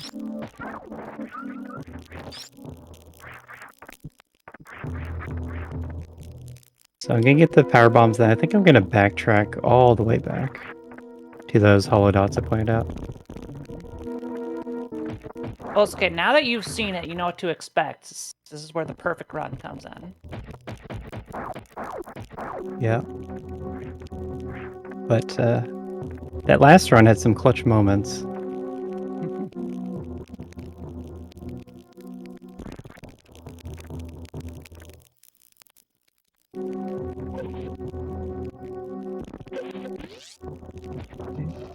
So, charge Spazer shot.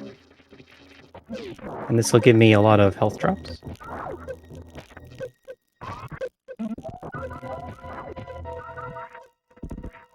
With small help And- this time? Yeah. Only smalls this time.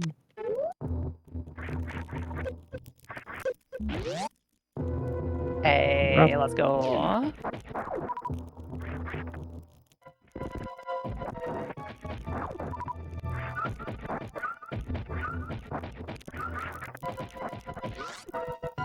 Yeah, sometimes you get the baby seed, and sometimes you get the chained heat rooms into Dragon seed.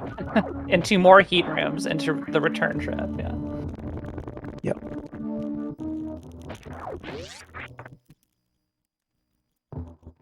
I almost fell. Like now I know not to just stop here. Go directly into Dragon. Yeah, so now I you know got... not to get hit by a turret.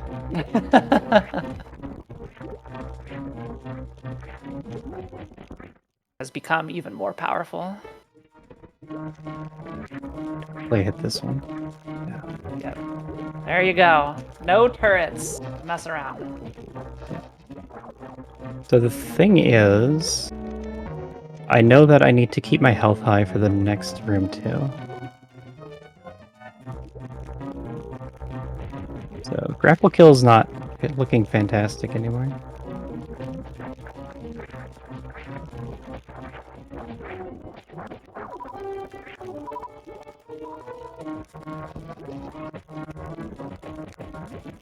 I might do it anyway, and then count on getting enough health drops. I guess it's like possible to, or is it? I guess I'm not sure, to go back to the farm room and get back to full HP after Dracon. Logically it is. Logically it has to be possible to come from that farm with enough health to do this.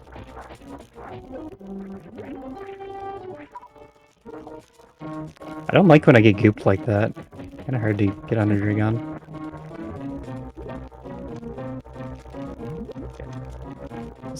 Let's see if I can get the grapple kill.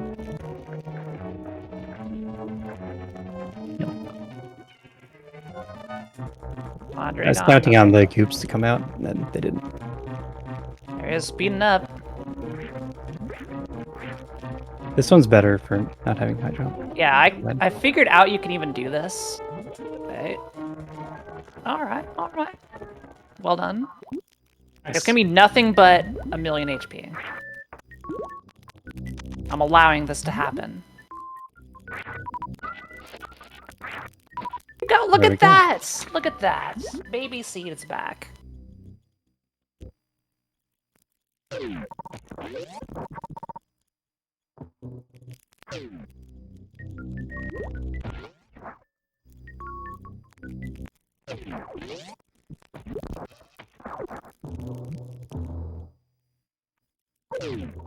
I never got to see what the item here was. Looks like it's a missile. Yeah. That is the dot for missiles. Yeah, question in chat, did we roll a good seed? Well, no, Ozzy, I'll let you answer that. This seems pretty dang tough. Well, you see, I was rolling for hard seeds. I wanted to avoid the easy seed. And this one had many, many steps to the logic. Maybe too many. Maybe we should have turned back earlier when things were safe.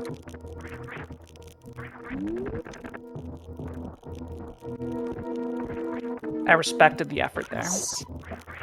Nice crumble jump. Double escape.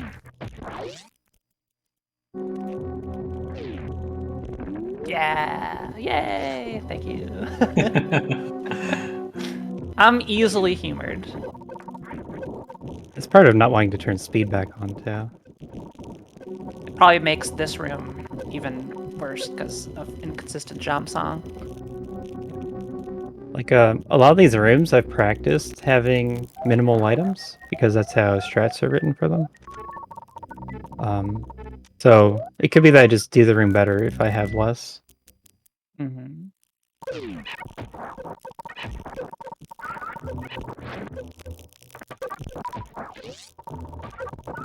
So we got to the power bombs again.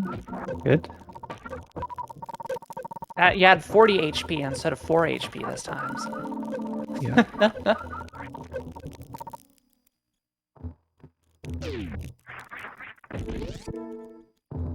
I do wonder how I'm going to do double chamber on the way back.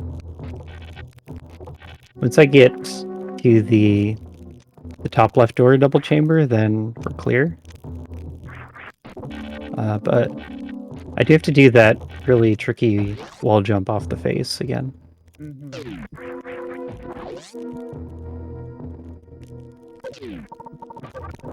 And I guess it'll depend on my health at the time. If I want to like do a Shine Spark, because that's easier. Or go through the Maglodite room and get the health drops on the way.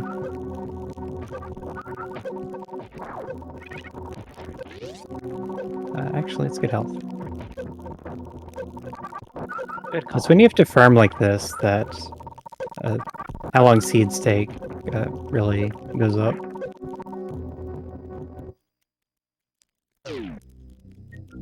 Yeah, one of the greatest benefits of that change to the health pickups is you can farm faster since, like, I guess outside of the ones where you have to farm inside a heated room, but it kind of just makes it more fun, I think, not having to, sit there all day going for HP.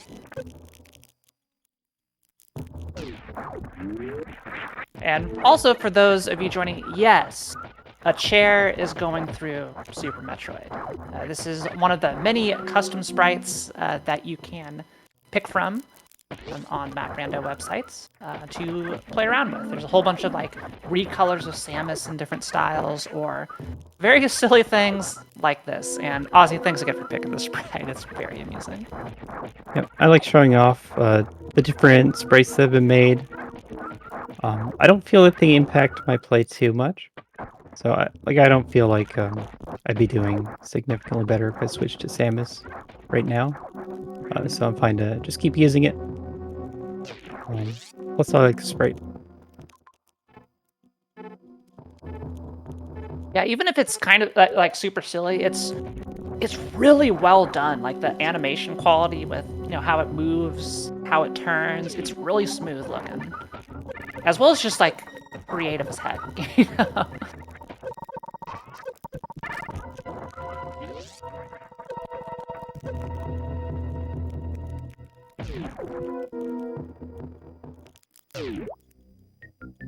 Whee! Okay, so here's double chamber.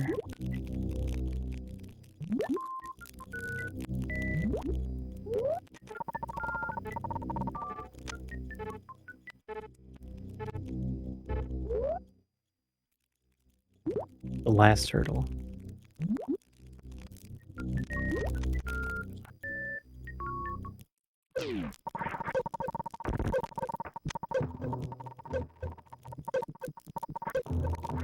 That was great. All right, we're out. Oh my goodness. Good job, Ozzy. Yeah, it's good that I noticed that mistake in my jump. That room has a little divot in the floor, where it's slightly lower than like where I want to jump from inside every jump.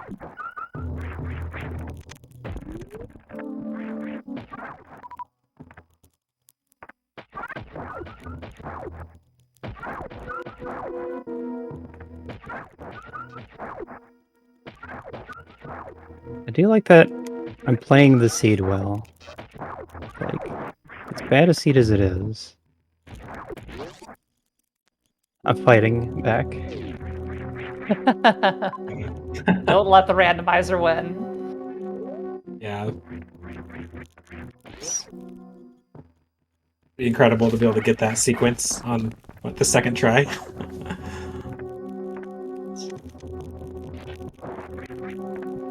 So I think my closest save is the one that I have been using.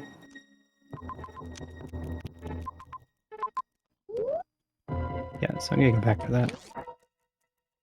Get the save and then explore some of these power bomb options.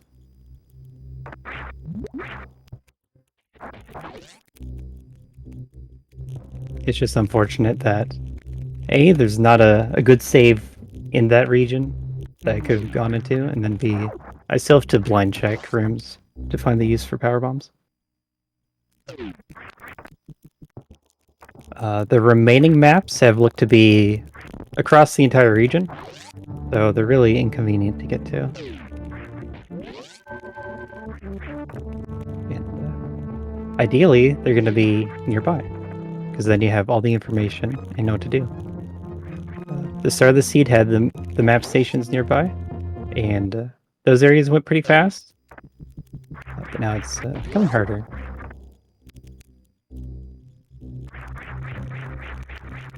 So I was going to start with the bottom of Green Hills.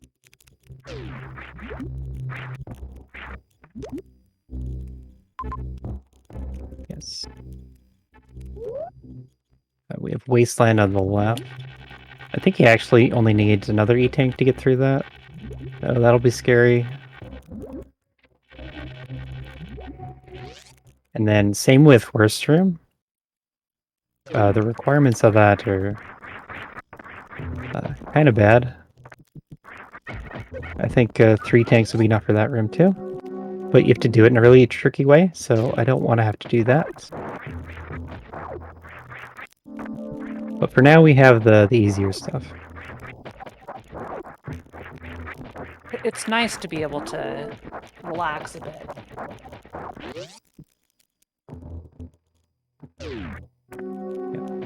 So here we're in Blueprint E-Tank room, and you can come down here and get the items. But once you leave the door through the left, then the crumble block is going to respawn. And at that point, you need power bombs to come back.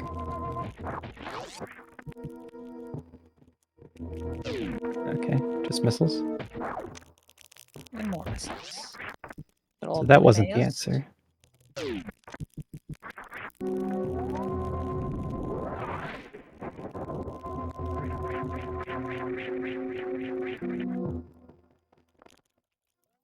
This is, I think, the worst part about this room, because I think in vanilla it kind of like expects you to speed booster up there or something, which works, but if you don't want to spend all the health, you kind of just have to go up there, place a bomb, fall all the way down, and then go back up.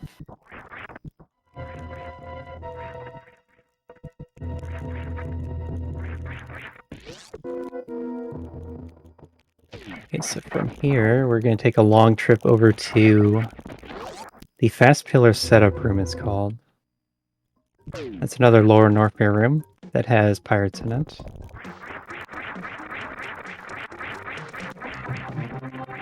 I think I'll recognize it as soon as I see it. Yeah, for now, just crossing the map. So When was the last time we saved? I saved pretty recently, Okay. and I only got missiles since then. Awesome, awesome. I think I missed it, so I've still been nervous.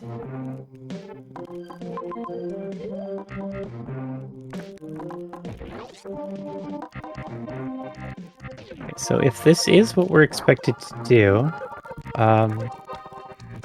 the way through this room I'm entering now and the way back also have pretty cool strats, and you don't really see them much. I don't think I've had to do it, where you have to do a Shine Spark to clear all the speed blocks, and then jump on the Ohm to get back up here. So that'll be neat to see.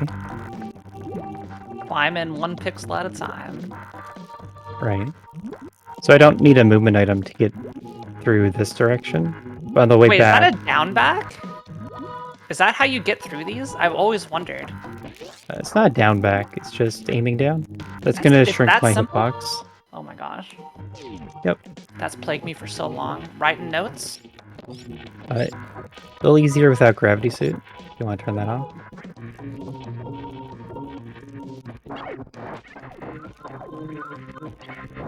You said easier without gravity suit because like you're more floaty. Right. Okay, so this is a farm room, and we're gonna head over to bowling first. It's the lower side of bowling, so it's actually a Wreckship Reserve. I love all the room names so much. Yeah, I think my favorites. Big shout out, of course, to the worst room in the game, a well-earned reputation, and big fan of like the Billy Mays room, which you just saw, the bowling room right here. Trying to think of some other like just names I really like. Oh, it's a circle. E. Yo, let's go. Another, know, huh? more cumbersome reserve tank. Yeah, Yeah, it's something, another reserve. something is this even randomized, etc. Fill in the blank. As a matter of fact, it is very, very randomized. It's not your traditional look at Super Metroid, so to speak. Right. I'm not sure which farmer is better. Here we have fire fleas and spikes, and the other side's a heated bug room.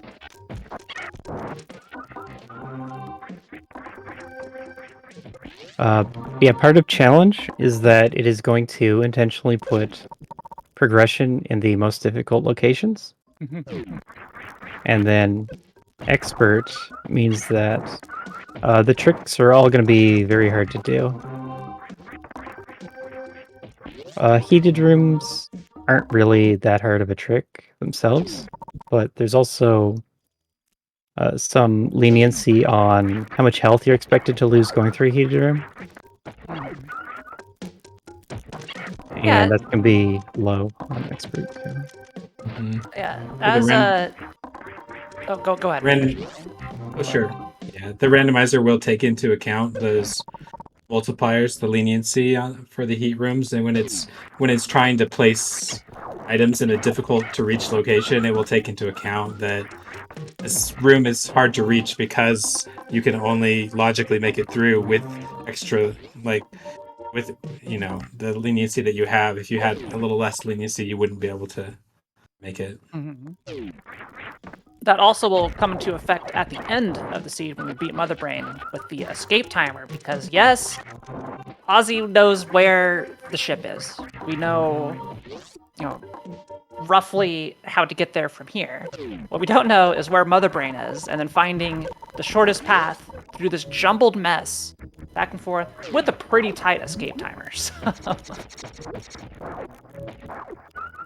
Yeah, I think Aussie, you made the escape timer actually be a little tighter than expert on this one. That is true.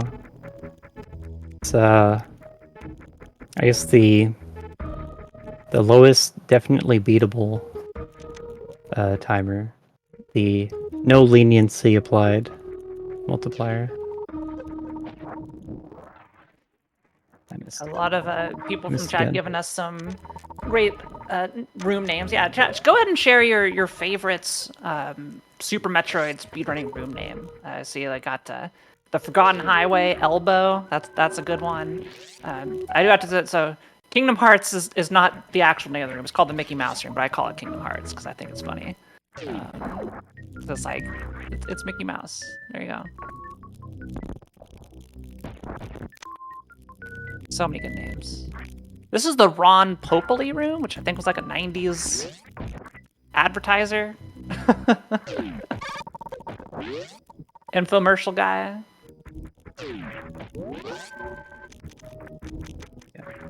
I checked recently that you could jump that close to the pirate on the ground here. That's why I went for that. Whoa, God.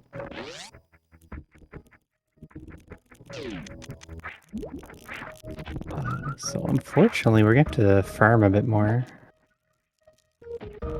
But I Close think to it's the time we crystal- make a run at this. And close to the crystal flash ammo. Huh? Yeah. What's the minimum amounts needed for a crystal flash? It's So you need need. You can explain it. Sure. Yeah, so you'll need 10 missiles, 10 supers, and 10 power bombs. Plus, you're laying an additional power bomb, so normally you'll need 11 power bombs. There are specific scenarios where you can grab a power bomb after you lay the power bomb to get back up to 10. Um, Not super likely that we see one of those, I guess, in this seed, but I guess you never know.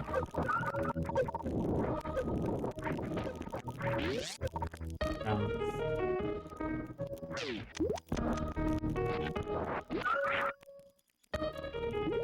That was close.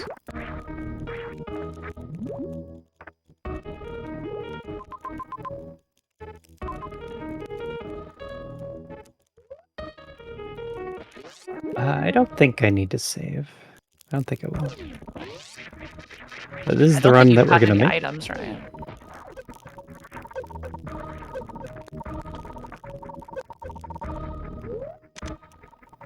Is there anything to do but wait for this guy to get out of the way? Okay, it's fine. Yeah, it's fine. It's We're fine. through. It's fine. Easy game. Not even worried at all. Just doing the speedrun noises for the content, not because I was actually scared. Okay. This is a little expected. We're back. Here, we're back. We're back. So worst room is the answer. Oh no. It's high jump, and I probably take high jump to sand pits.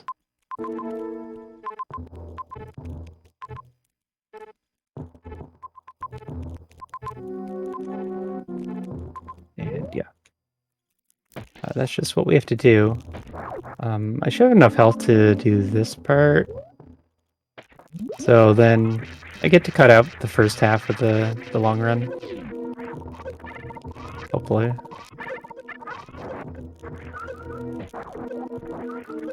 Okay, yeah. I got enough health drops on the way. I picked up 30 and I have 29 left.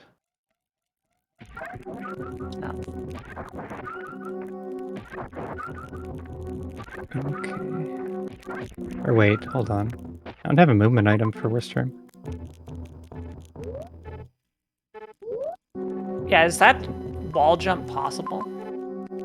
Yeah, that wouldn't be expected. So I Okay. should go somewhere else. Like you could shine spark up any kind of movement item, but none of those are options with this situation.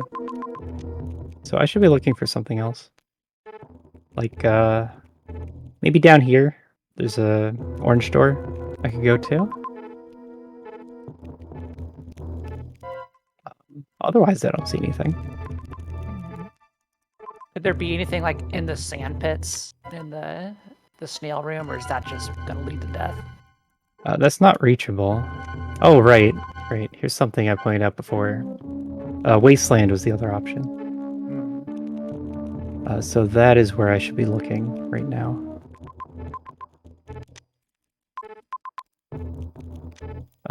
Do I just reset then?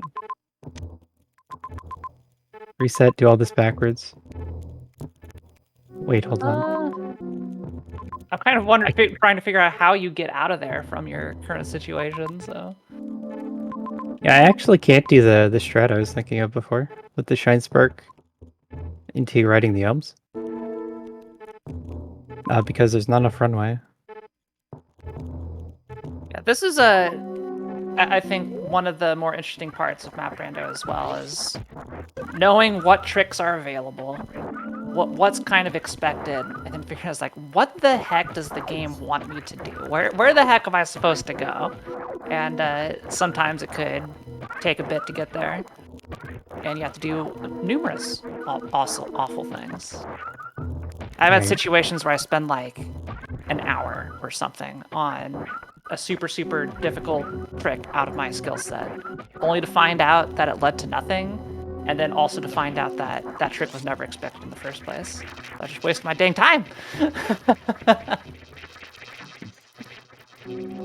Which is entirely on me for not fully understanding the intricacies of logic and being too bold and doing things I probably should not be doing. Yeah, a lot of it can get pretty tricky, especially when it comes to heated rooms. Like doing the mental math of how much damage you're expected to take can get pretty complicated, especially when it depends on like exactly which items you have or even like weapons. Um,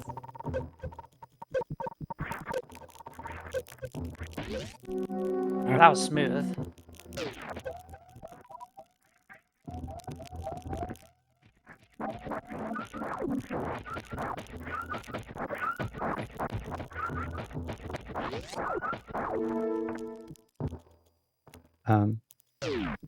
Yeah, heated room, math, and also having to reevaluate all the reachable rooms across all the regions. That's just something that I'm going to have to do constantly. More so when I get a new item. Right now we have this E-tank, so it's a reserve tank. So it's a combination of the two.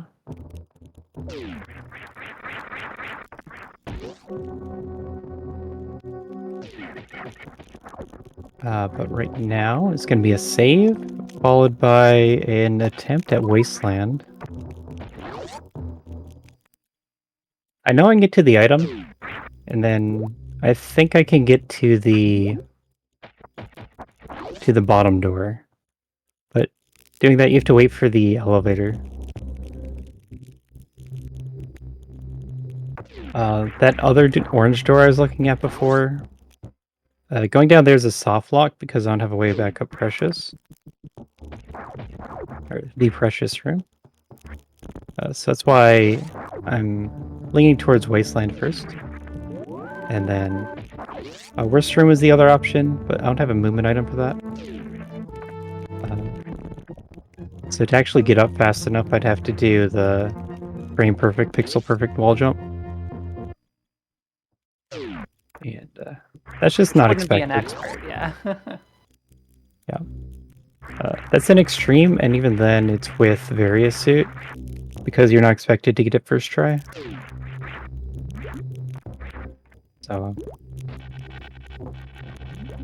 even the really hard tricks have leniency on them most of the time. I wonder if like Varia suit's gonna show up soon. It'd be nice if it would.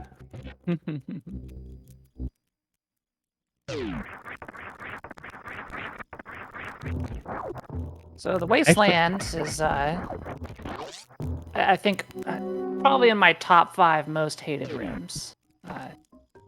It just in Super Metroid in general. I hate having to go through there for anything, especially like Down there. you don't have screw attack because those things just take so much damage.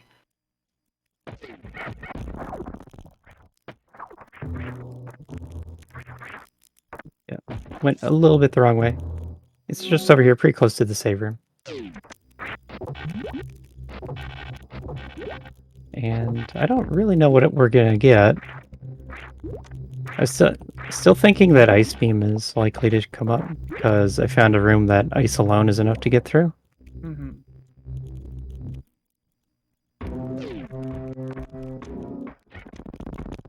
And then maybe after that it'll make me do a worst room in the game with Ice Beam. Like the low percent strats. Oh no.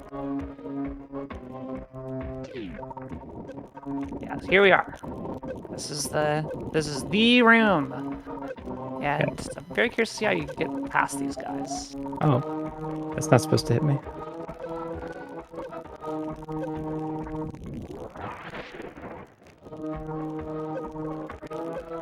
I'm not sure I can make it, so I'm just gonna get him.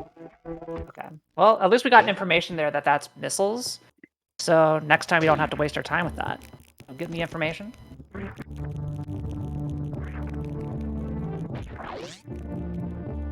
Imagine if that was an If it- E-tank. If it's an E-tank, it could have bailed you out. Yeah. Not too likely with how the item placement logic works, but it would be nice. I guess I could actually just jump right into the hole, can't I? I don't have to even land up there.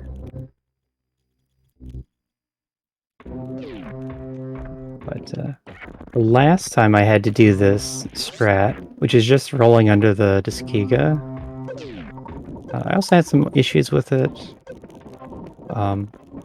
When you do it right, it's really not hard. Yeah.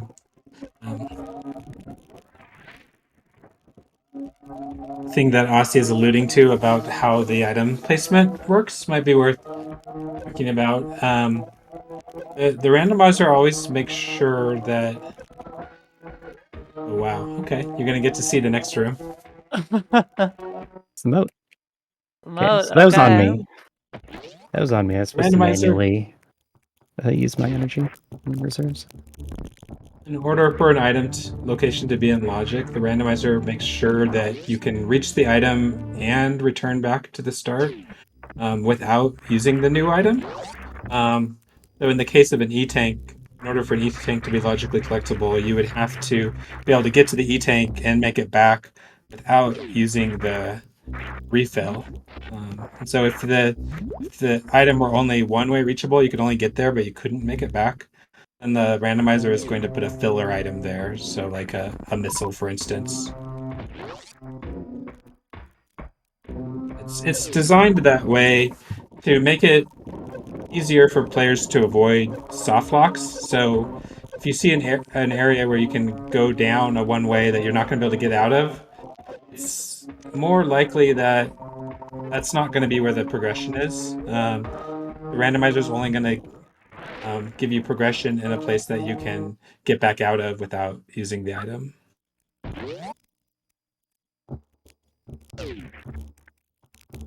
Those guys deal so much damage. Yeah, part of the problem is that having to pause for reserves makes the movements more tricky. Of course. Normally I'd like to be jumping over there with the power bomb explosion to use the damage from the power bomb to let me pass through that guy. Mm-hmm. But since I'm pausing, it makes movement very difficult. And like pausing earlier to refill at a different point change how that works, or is it just like it's always gonna mess it up somehow? That's gonna move the problem point. The thing.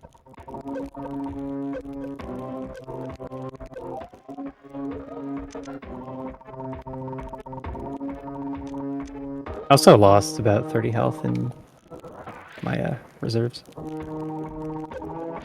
Okay. By not draining my reserves properly.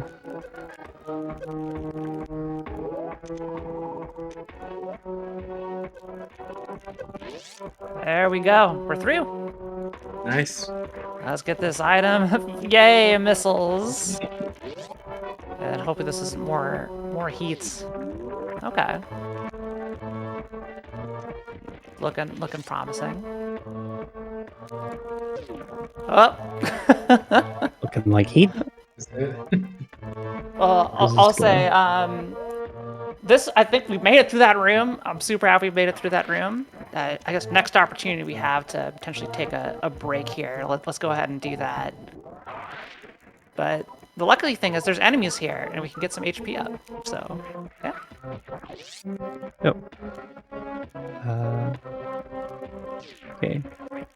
This is a nice calm room. Yeah, I like a nice scenic Soccer. ocean view. Yeah, let's go ahead and pause here. Everybody don't go anywhere. We're just going to go take a quick break here so we can all, get up, stretch, get some more water. Please, go drink. I'm going to go refill my water. So, see y'all in a bit. Don't go anywhere. More Map Rando coming up after the break. Welcome back from the break, everybody. We've just been through... I don't know how many heated rooms at this point. I'm sorry, Ozzy, but I know you're used to it. This isn't your first rodeo going through the entire game without suits or too much HP. But finally, hit a little bit of the break. Hopefully, something awesome's down here. Pulling for Ice Beam. But whenever you're ready, go ahead and count us back in, and we'll get back to it. See what treasures await us. Sure thing. So I'll unpause in 3, 2, 1. Let's go. So we're into a new region, and we're going to be picking doors again. The interesting thing about down here is that I needed all of my health to get down here at all. So any of these spots could be the progression item. Normally, it's going to filter out a bunch of them because you can reach some locations, but not all of them early. But in this case, it could be anywhere. But yeah, we're hoping that the game has run out of heated rooms because I've been through a lot. Yeah, it's like, what even is left to be there, So many of the bad ones have shown up. Oh, hey, it's the Ice Beam. But how do we get to that? I see one path. That looks possible. I'm looking for a farm room right now. Okay, that's an interesting farm room. I guess I'll take it. A Metroid room. It's also another spooky room.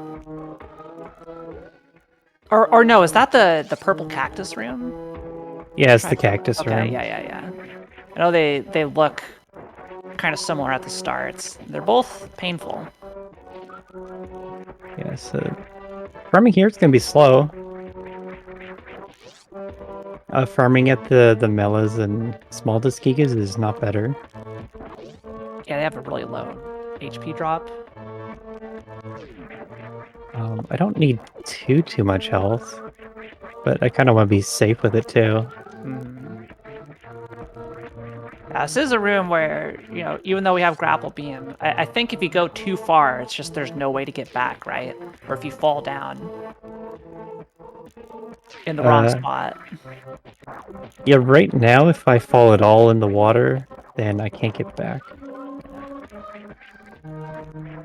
So I can't get to the door on the left. I can't get back to this door.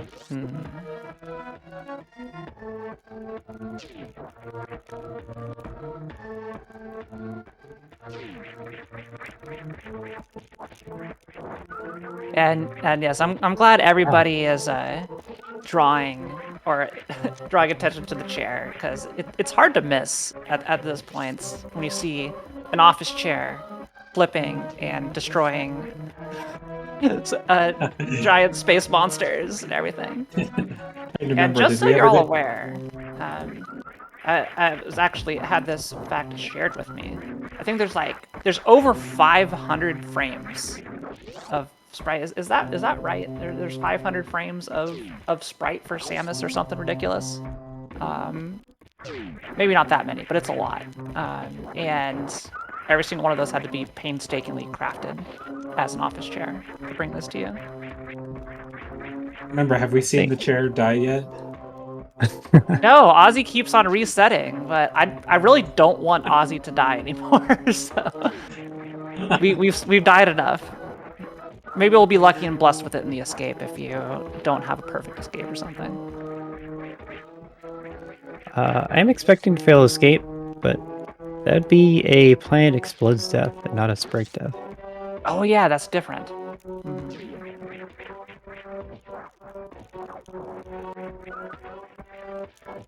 I can probably go with this. Best of luck. Where are we headed? So the next notable room is going to be Croc Escape. And that's a heated room that I have to grapple across. Actually, I can just save here and then whatever. Oh yeah. We're in the part of the map that has saved. Oh my gosh. A save after extraneous lava room? What? I think we'd be so lucky. Right. So Croc Escape has a green gate in it. And so that's normally a one-way. But I've seen that West Ocean is to the left of that. And that's also going to have a super block that goes down into the ground. And that'll be my way out.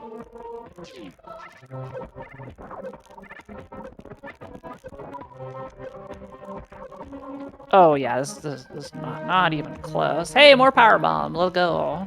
Not that you really need them at this point, but Now that's a crystal flash. That's useful. oh yeah, crystal flash bomb. Going through anything with like 1 pack of supers or 1 pack of power bombs is the literal worst. Yeah, I'd say power bombs are worse to have just 1 pack of. Either way, you have to really manage them. It's harder to get power bombs back, and it feels like you need them for more cases too. Like you can decide if you're going to go through a super door or block, but power bombs, you just have to use them if you need them.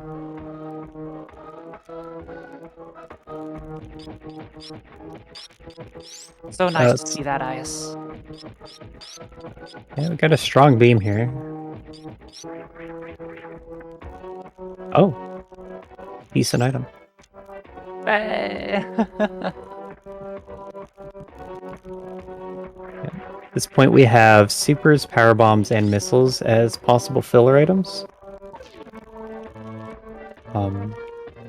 So any of those can show up in any location.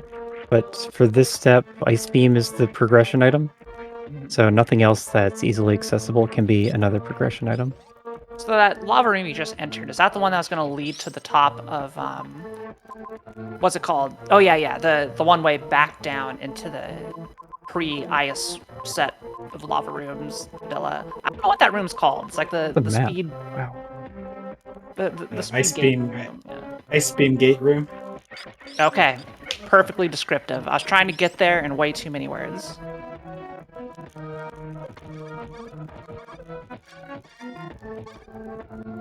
I'm just gonna run through these enemies. These are Torian enemies, but they actually hit very weak and have a high amount of health. Not even run through a speed booster. Yeah, that'd have been smart, wouldn't it? That was my clever hint that you still had that. Yeah. Wait, hang on. Hold on. Wait. Go back. No, well, don't go back, but I need an explanation here. What was that? That's so something that, you can do? yeah, so that's a lot like this state where you're in blue. So you have the speed booster damaging effect once you're moving, not while you're stationary like this. So you can use that to break speed blocks.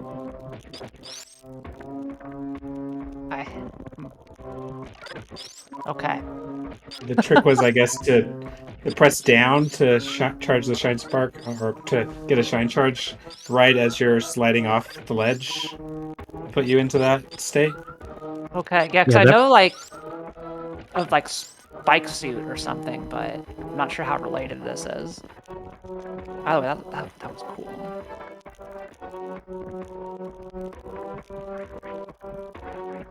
And come back to my save room again. And then we have to go back through Wasteland. At least you have a save and you're at full HP, so you don't have to worry about farming it. And then I think progression has to be through pre-Bottoon, which shouldn't be challenging at all. Oh, is that the Metroid clip room? Yeah, exactly. Okay, yeah, so that I actually know about this one, because I had to do it way too many times. But it's using the ice beam, so that's normally a speed booster room, locked room, but also if you have no gravity suit, you can't get a speed booster through there, my knowledge. But those Metroids follow you around, and if you freeze them in a good spot, you can use it to clip through the crumble blocks and escape with no speed booster. It works both ways. You can do it forward or back.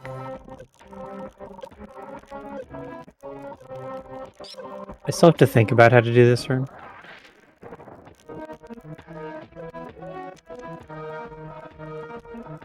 And Whoops. Well, I think we're gonna Crystal Flash.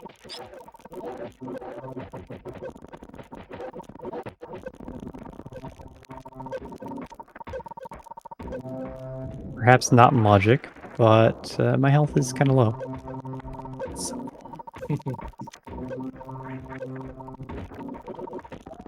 I got hit. Oh, that hurts so much. Just all the health gone. Yeah. That's unfair. It might look like I have a tank and 2 reserves, but that's one hit. No.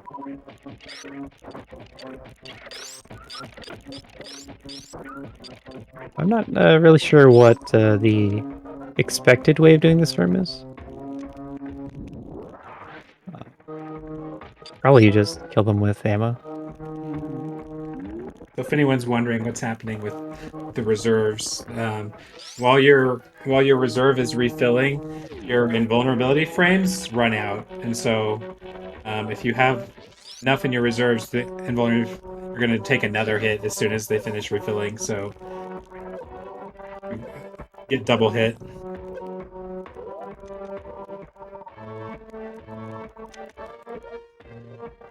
And the problem with needing to Crystal Flash is that you need to get the ammo back afterwards, so...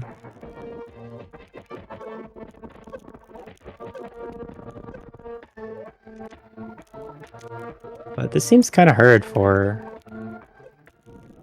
not having Crystal Flash. Mm-hmm. A little bit.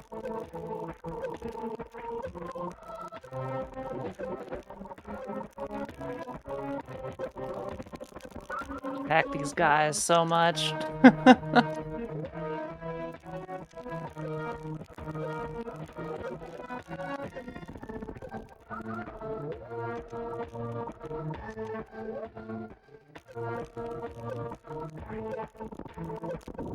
Oh, nice speed booster through. Let's go. GG's. Nice. It's nice that there's the option of breaking logic when things get tough.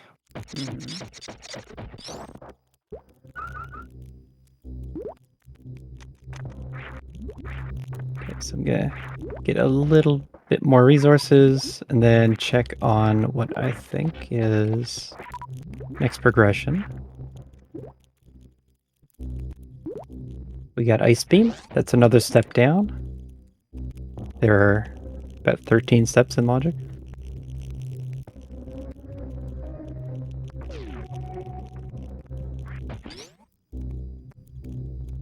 But yeah, here's my save room over here.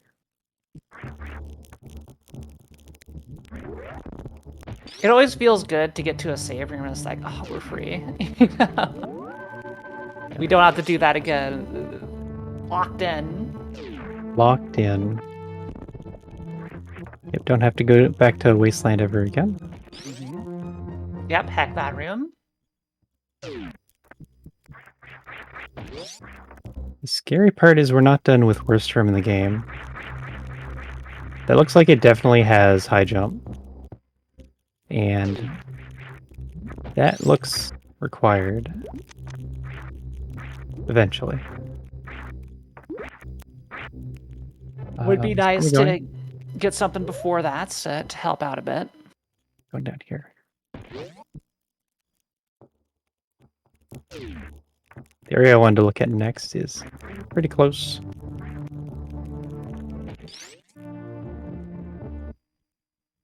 On the other side of the brickship basement here.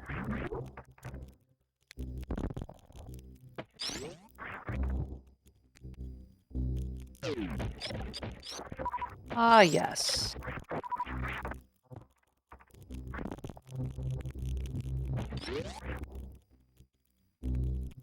Yeah, so this is the room I was talking about with the Metroid clip.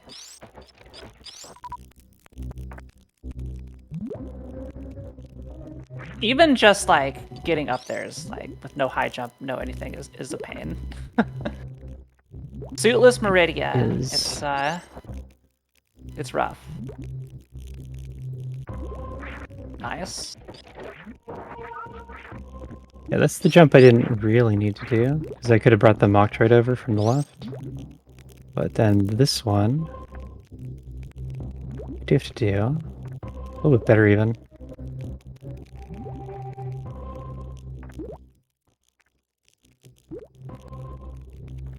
Oh, there it is. There's our guy. Right there. Don't want him biting me just yet.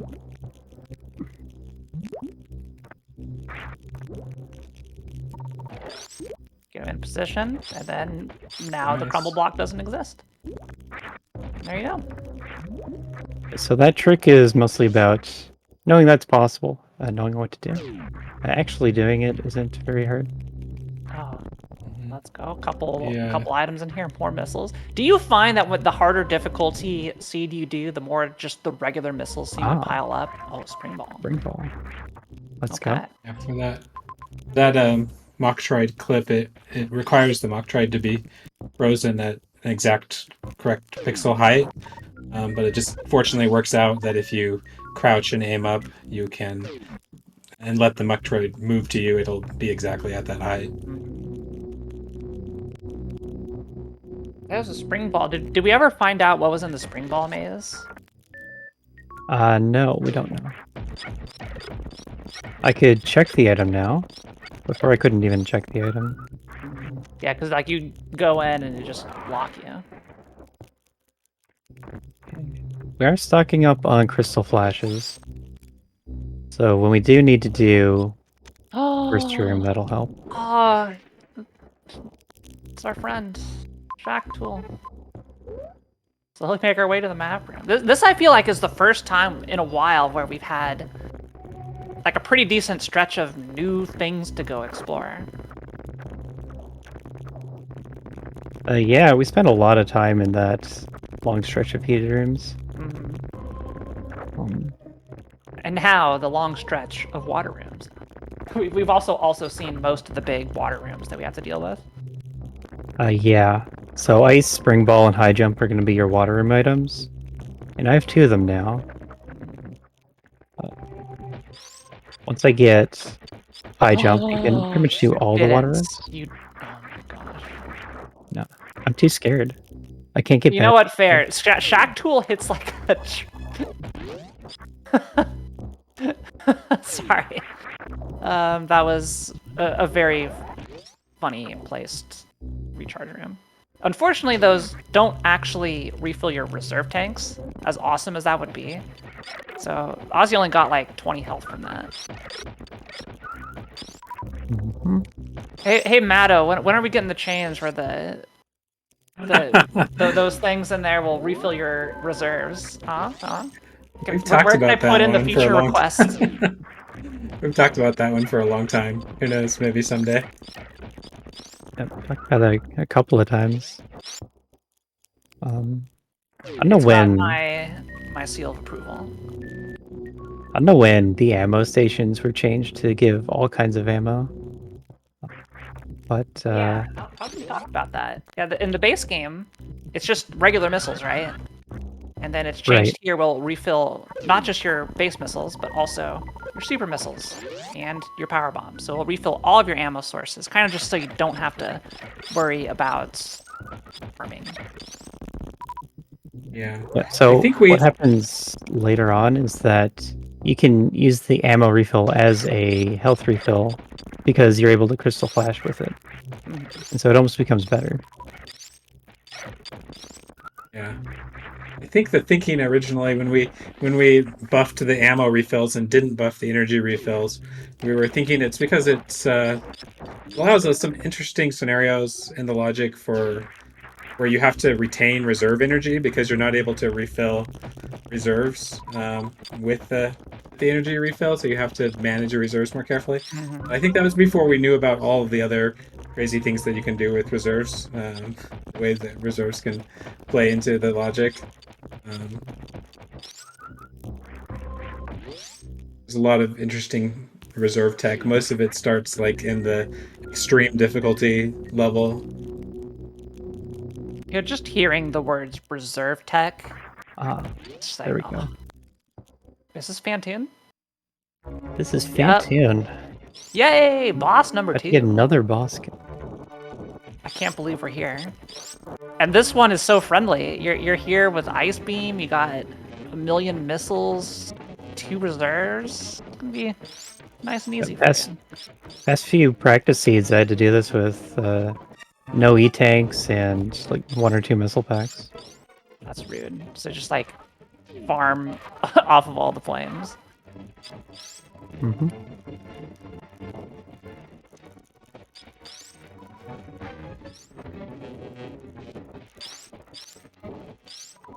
I'm gonna farm off the flames anyway. But, Yeah, for sure. Yeah, I've seen a lot of love for the chair sprite in chats, and yeah, there's dozens. I don't know the exact count. I know it's a lot of custom sprites that you can choose to play with.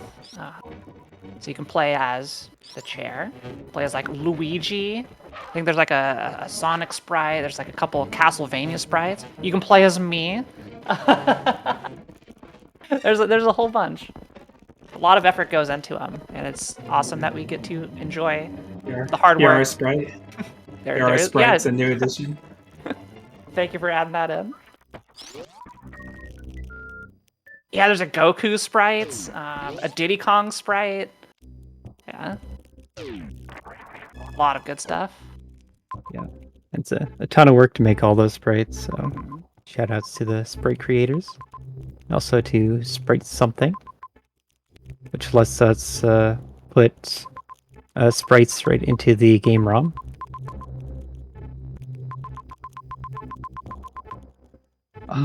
These items. So I see, you know, the 3 circles over there, the 3 hollow circles. So the hollow circles, that means it's either going to be a tank, power bombs, or a super missile. So it's some like non-unique, useful item.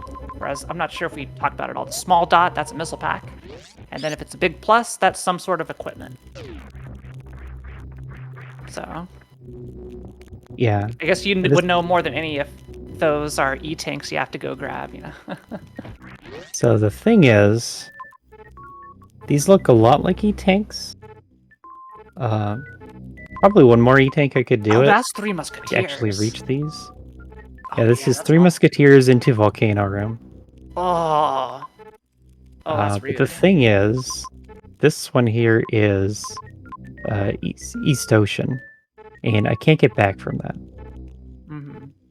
So these appear like they should be E-tanks, but I can't keep them.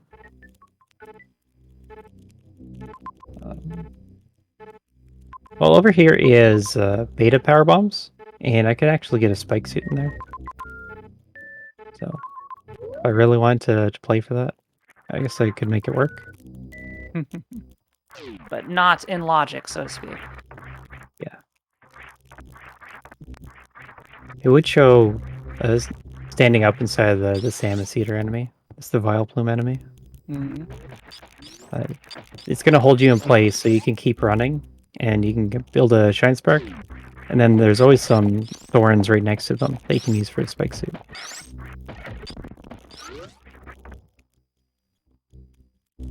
Tech. So much tech. So coming over here, I got a boss kill, and I also got an ammo refill.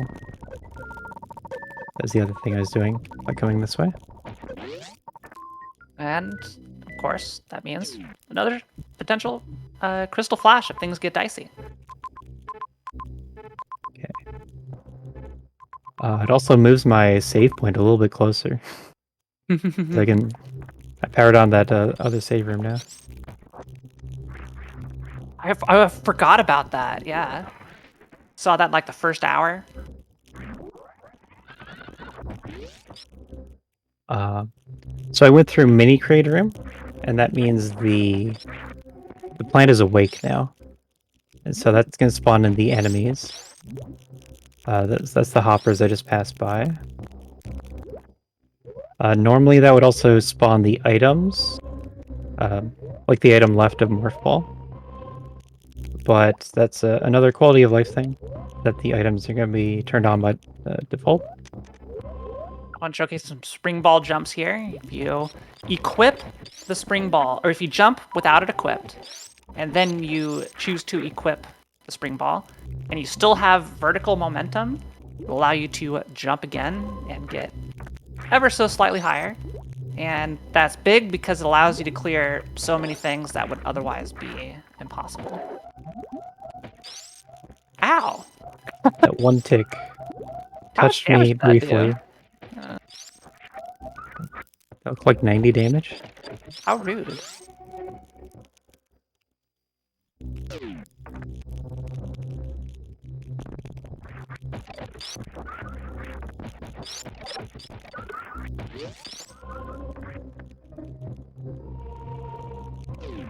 Okay, so now we have spring ball. Oh yeah, I'm thinking of the worst room in the game again. I hate it. I hate Yeah. Spring ball. Do some shenanigans in there. Yeah, so I think it wants me to do that, and then right after I'll have high jump. And then once I have high jump, I should be clear to get the rest of the big items and finish the seed. Awesome. That's what I expect to happen. And all this time I have been building the map, even if progress has seemed slow. So I mostly know where things are. And once you know where things are, you just run to them and finish the seed real quick. Yeah, do we have information on the 3 remaining bosses? So Crane, Ridley, and Motherbrand? I don't actually think so. But I know where they're not. It's narrowed down to a couple places where they have to be. You know, once the movement gets going, things move very quickly in Super Metroid.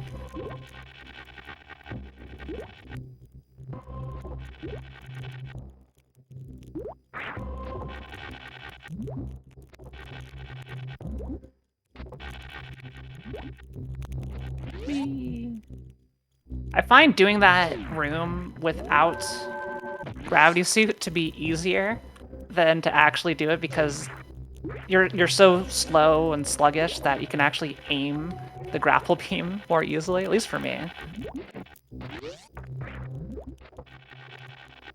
Yep. Especially those grapple jumps I was doing earlier. You're just moving faster, so it's a lot harder to do. Like, there's a lot of cases where you can be moving too fast to do a thing. Oh yeah, we're here. Yeah, we're back here. Yeah. I didn't mean to turn off Spring Ball. I want to speed off. Spring Ball is actually going to help with a Gauntlet room, but since I have power bombs, that's not as important. Right now, I have to think about how I'm using my resources going forward. Yeah, I like that we're back here, but we have 2 more E-tanks worth of health. Crystal Flash opportunity, more equipment. Great. I can't believe we're back. Feels like we never left. Yet here we are again. Final boss.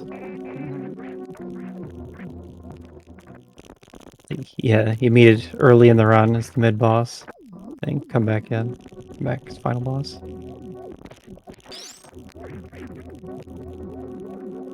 This Dragon stays dead.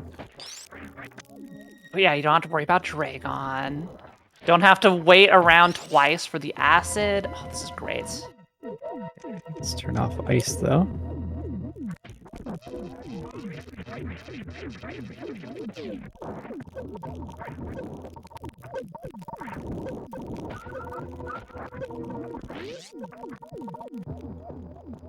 Seem to not be too bad. They're only down 50 health.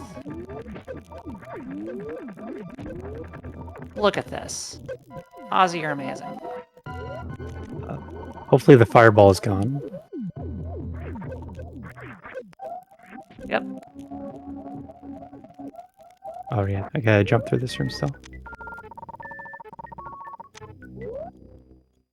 And then the farm room is next, yeah, so. Not quite. We gotta get through Cathedral. Unless you have another way. I'm interested in checking what's above me. It's the Red Guy Hunters, isn't it? Red Guy Hunter Shack. It is. It's not helpful. Absolutely. I don't want to lose my ammo. It's going to take too long.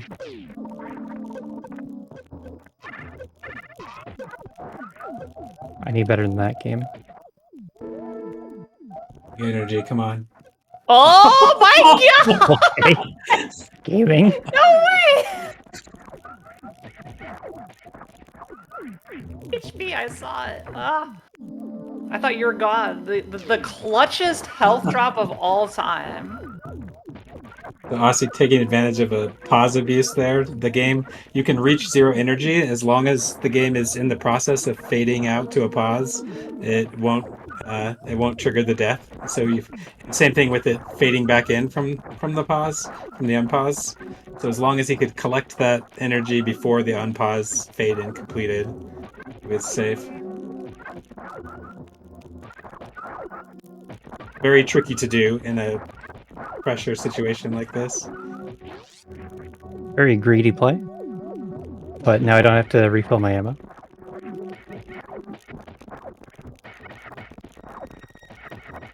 If only there's a save over here.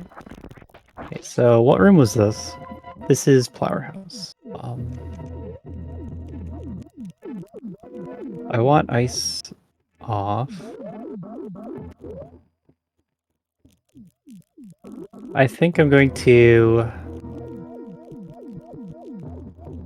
Yeah. I'm going to do this the same way I did before. And then I'm going to slowly kill the pirates.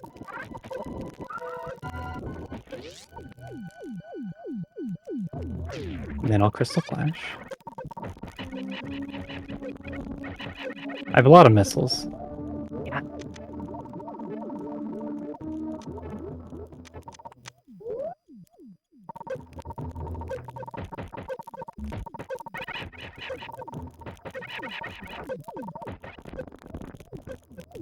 The actual expected thing it wants you to do is to hitbox through the pirates without killing them. You lay the power bomb to break the blocks that are up here, Mm-hmm. and then just do the room really fast. And that's too hard for me, so I'm gonna do an easier thing. So that's a spring ball jump off the wall that is super precise. Ozzy, of course, making it look easy. Now you're The going for map this is on map the right. room, or are you gonna ignore it and come back for it? We can get that. There's only the one unpowered map, Mm-hmm. and I guess I didn't even show that. Well, there we go. Over here was All right, Ozzy. only Make the sure you high- don't. Make sure you don't accidentally go down one side of the gauntlet. Got a Do we nice remember the farmer other item coming is? up here? Yeah, especially for power bombs.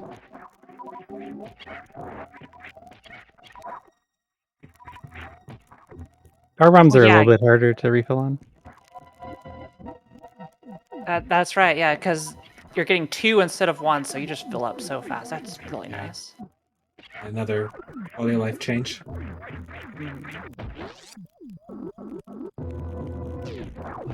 Then I think after this I'll farm at the pipe bugs. All right, what do we got? You called it. There they are. The high. Oh no, you saw it. You knew what that was. It was high. Yeah, we already knew this. Well, there we go. Casual moonfall down there. Unfortunately, I have to farm my missiles back.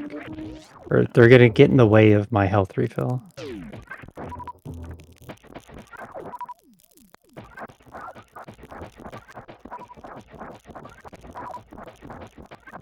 But that should be all the heat rooms taken care of as soon as I get out of here.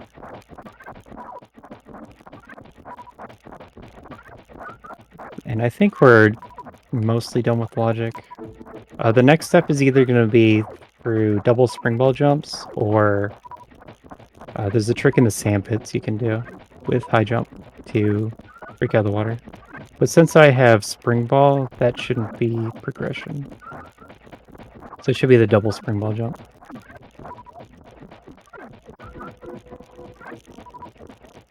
You know, I feel like the seed has made you go through every single difficult heated room by this point. Is there anything All but else you can Ridley. throw at you? In terms of heats? Well, when we're listing off every heated room in the game, there's still Ridley. True, true. Hopefully we have Varia by then. Okay, so what don't I know? There's down here, the map room. Also right next to the sand pits. I can get to GT. That's exciting, isn't it? GT's a heated room. Yeah. Can you kill it fast enough? So you would use crystal flashes in that fight. But that does look logically possible.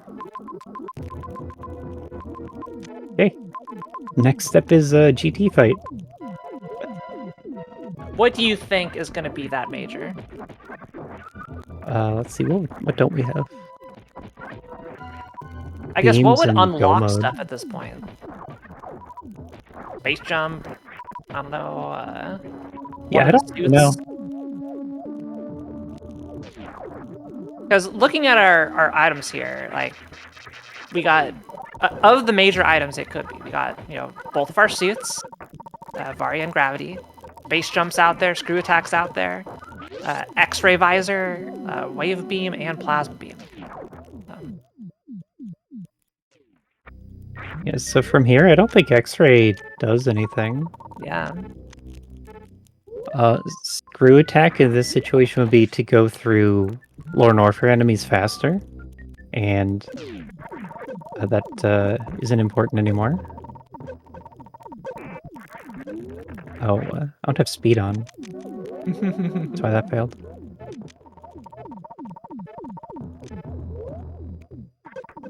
Backup jump is going to be more awkward.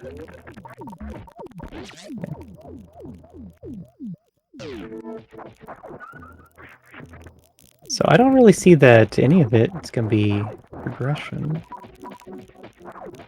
Have we seen Panstrom yet? I'm not sure.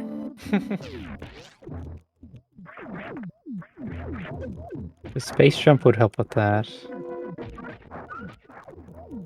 If the GT item isn't progression, then it could be any of them. And the other ones are also available somewhere. The other major items.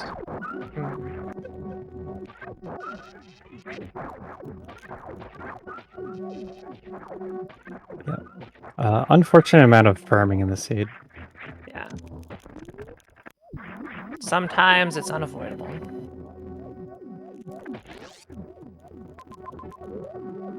Okay, so we got our high jump. So I want to look at the GT area. There's a save right there. Very good. Still looks safe enough to just go straight to that. Is like the Terminator room even worth checking based off of how you know E-tanks are placed? So that's the thing. To get over there, you still need the high jump. And we're wondering if we're at the end of logic right now, where it just dumps all the remaining items.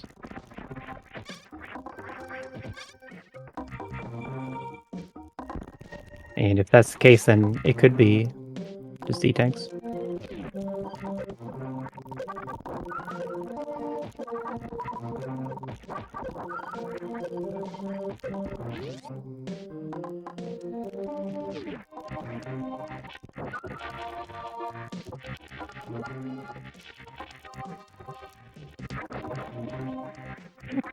I'll never get tired of the grapple chair. Okay, yeah. This double spring ball jumps. This is a Another wonderfully precise trick you have to do. So the spring ball jump that Ozzy just did right there. If you time it perfectly with your menus, you can do 2 in a row. I was gonna take care of this. What are these enemies called? I always forget what they're called. Skullterra. Yeah, then basically you jump and pause at the same time and just get maximum height. Everything. Yeah. Is that for... Goddamn. It's that free. Let's try. First try, let's go. So there are 2 items there. Let's get them. Heck these pirates, by the way. They're cursed french fries. Ah, Yo! Eating! Any E's in That's it. chat? that's a good sign. I think we made it through the seed.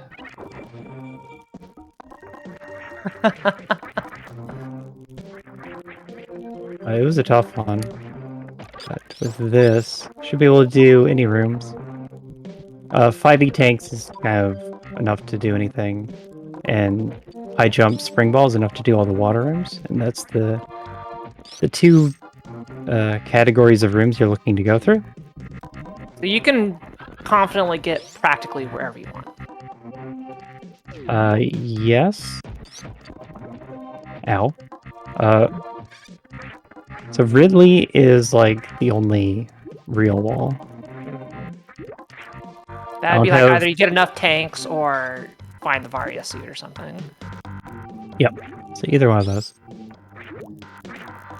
Or even finding 30 supers would do it. Right. Luckily, we got another a convenient farm room here where they give you 5 enemies at once. Look how fast the HP just refills right there. I see you've joked about making all the bug farms spawn 5 enemies. Big fan. Big fan of that change. You have my consent to do so. Not that my consent matters, but... Anyway, Golden Teresa. Oh yeah, we could just get a peek of what this item is. Gravity suit. Gravity suit.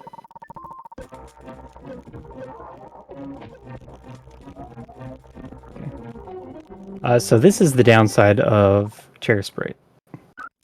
I can't tell Oh where yeah, the safe so spot the is. lineup, right. Well, luckily the save was right. This is like the most convenient save we've had. It's kind of weird. Imagine if this was like after, I don't know, a series of 3 more lava rooms and you have to do this. Then... But I guess, you know...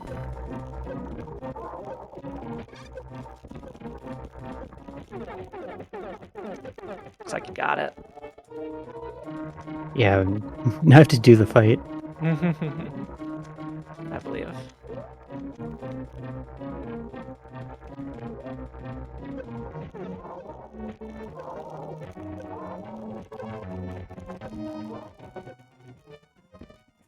Does that actually damage them? The missiles? Missiles, no.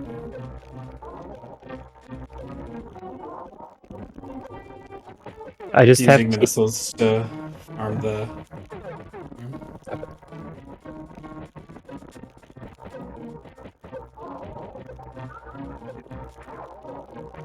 And trying to get your missile count below a certain number so it'll stop doing the yellow crescent attack or whatever it's called. Mm-hmm.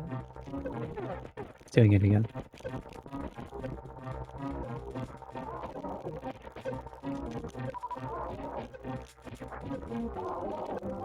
Familiarity of how the GT is coded.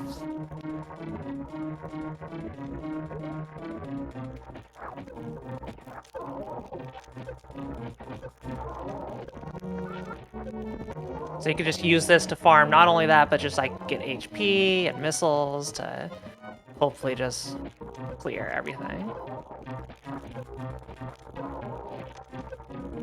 Right. And Crystal flashing back. Now I'm out of power bombs. So, Okay. now we gotta kill him for real. You know how many supers you need. 19.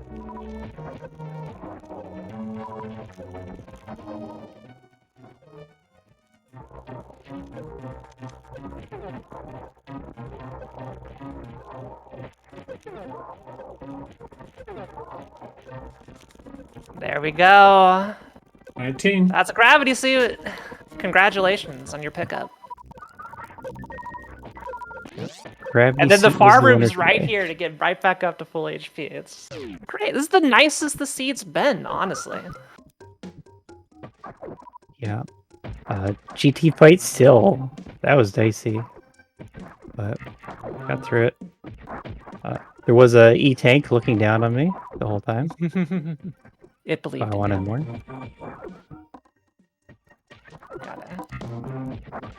Gotta get this in here. So these bugs are good at dropping all kinds of ammo. Maybe I still want another crystal flash, so it's gonna get all of it.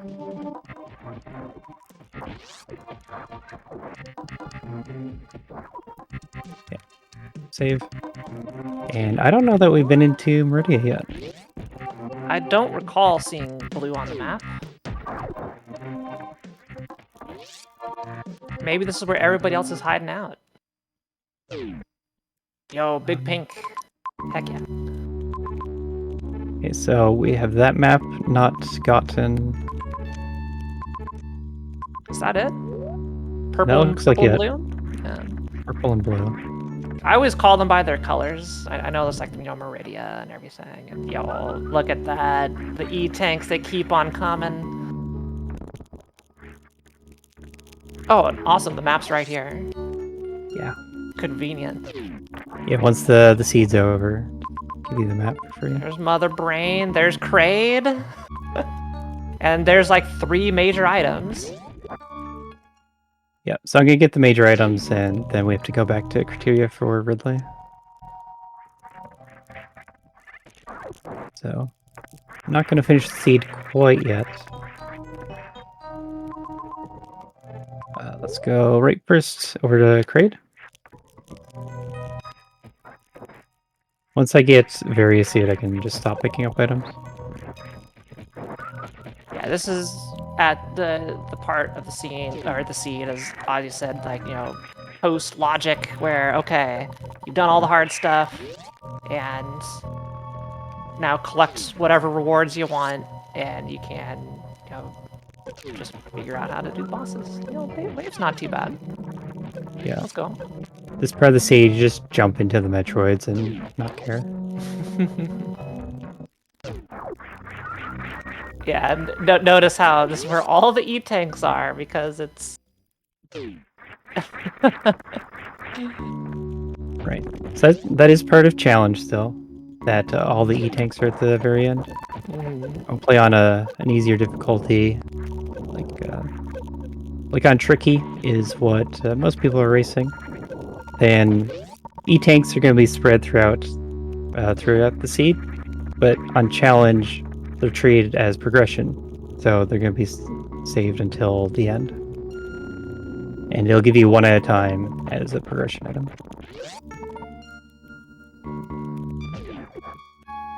And we're seeing just, like, how fast you could start going now. That we just have the main stuff. So who thinks I get this quick kill? I I'm known think for you'll missing get it. pretty quick kill. I think you'll get it. Even if this quick kill is impossible, but at the same time, you'll get it. See? Easy. Nice. You're looking for that when the second missile hits. If it's done right, Kraid's mouth will be a little bit open, not all the way open, not all the way closed, and that's kind of how you know you got the timing to go through and get whatever's needed. Oh, also nice moonfall here. Nice. Quick drop moonfall. Don't mind the glitch graphics there. That's kind of what the moonfall does. Yeah, you're just moving too fast at that point for the camera to keep up.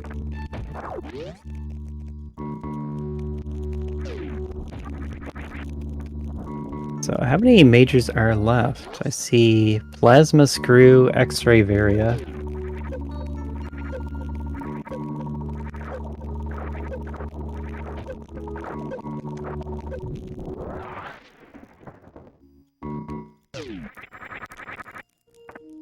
Cube.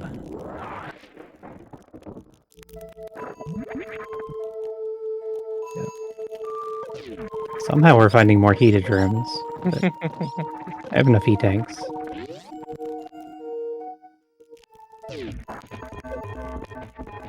I love this Well- room. Alright, this is gonna be plasma here. One Varia is probably gonna make you work for it, but I'm calling plasma. Hey, you got it. What do I win? Nothing, but I do win my pride. I had like a 1 in 4 or something, you know. There are now 3 pluses out on the map somewhere. How many are did we get all the ones over here, or is there one There's more? one over there.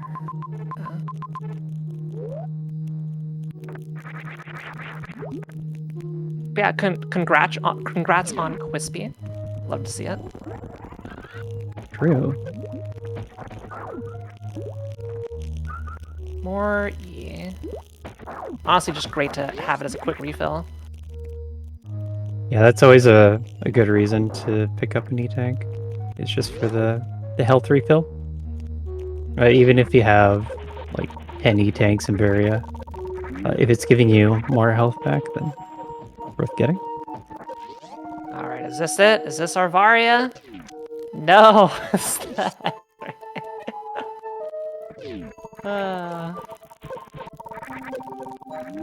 How Much that X-ray can not much that X-ray can do for you at this point, I guess. Yeah, because you can't microwave Ridley, right? So you just gotta do charge shots or missiles. So I guess that means Varia has to be in the criteria map. Yeah. Question is, are you gonna go get it, or are you just gonna go destroy Ridley with charge shots and crystal flash? We won't be crystal flashing, but I could do Ridley with this. So depends which I run into first, really.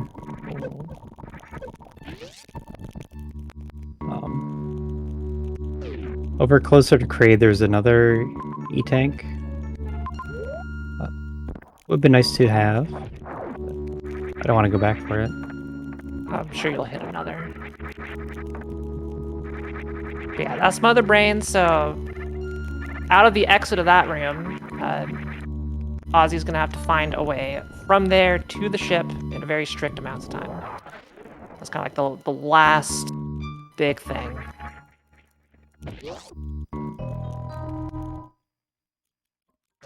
But there is some quality of life if you do fail the escape, which, you know, it's really tight timing. It's really tough to get a first try on these settings. It does save you post Mother Brain fight, so you can just instantly try again. Versus having to do the whole fight again and again and again. So that's also a great quality of life update there, how it handles saves. Actually, I don't even know. How does the vanilla game work? I don't think I've ever died in the escape in vanilla game. Does it send you back to post Mother Brain, or does it send you back to the last save? It sends you back to your last save. Okay, so yes, good quality of life.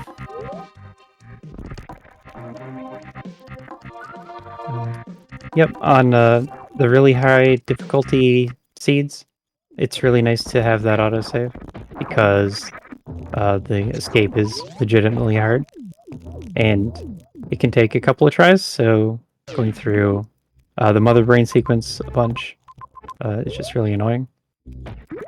And then on lower difficulties, for the lower difficulty runners, you might not be used to doing the escape or like planning out your route or know what to do. And so then if you take a death in the escape, then that's just not fun. So it puts you right back there. All right, here we are. Is it down? So we were saying that high jump was the last real progression item, and it unlocked everything. So it's possible that the sand pits are going to have E-tanks. How do I do this? Straight down? If you're going to There's the also snail not room, really... yeah. Yeah, snail room. Is that the official name is? Snail room? This room is called Aqueduct. Aqueduct. Okay.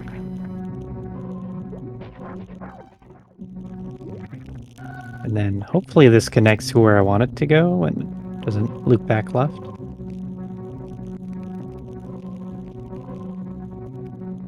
Come on. But I don't think there's much left. Ah. Hey, there's the Uh-huh. Mario suit. All right. Well, now it really is just go through and beat the bosses. That's it. Okay. Yep. Ridley has his lair at the bottom of the map, as per lore.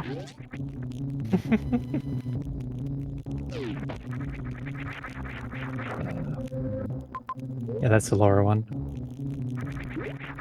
Is this just gonna be Ridley? He has to be around here.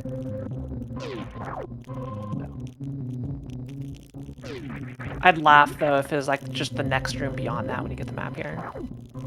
That'd be maximum comedy, so I'm kind of rooting for it. Where are you, Ridley? Oh, there's a lot here. Oh, okay. All the way to the left. Okay. And then other sandpit led to the other major screw attack. We don't need no screw attack. Got any power bombs either.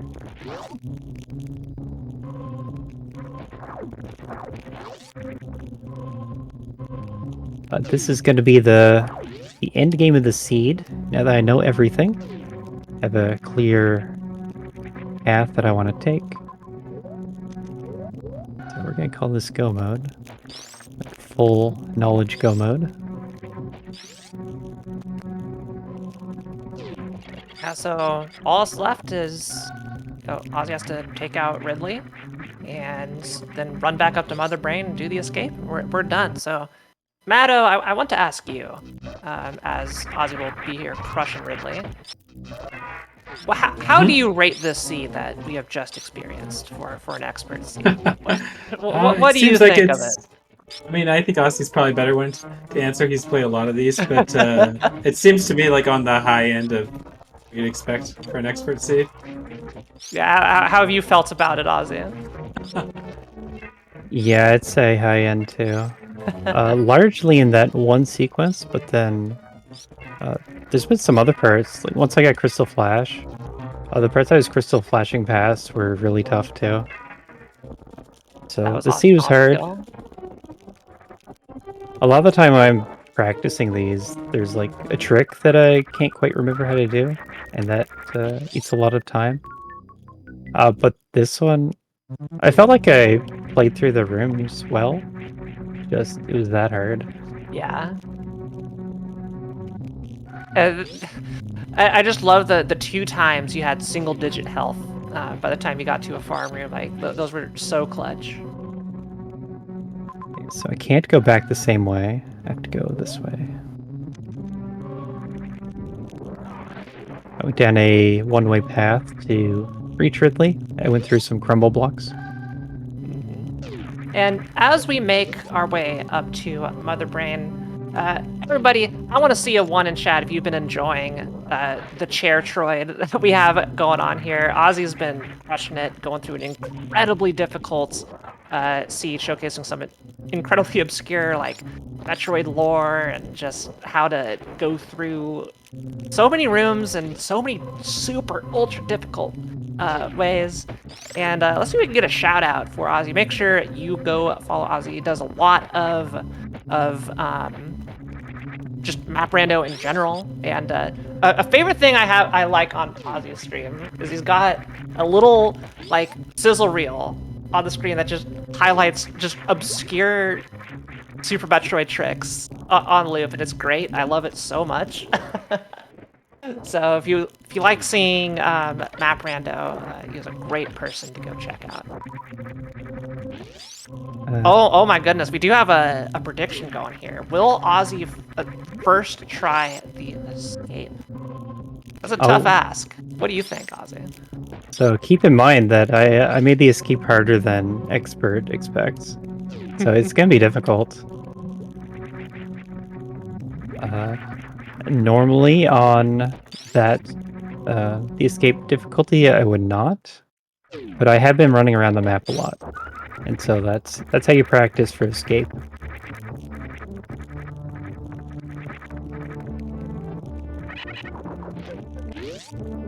Yeah. Right now I don't remember where the ship is, so that's not going to help.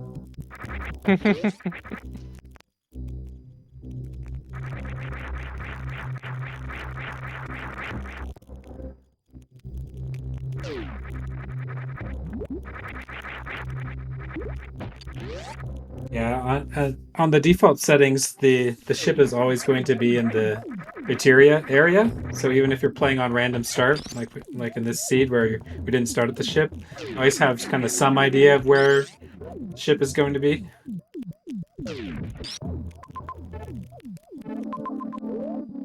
This isn't right. That's a path that would work, but it'd be slower.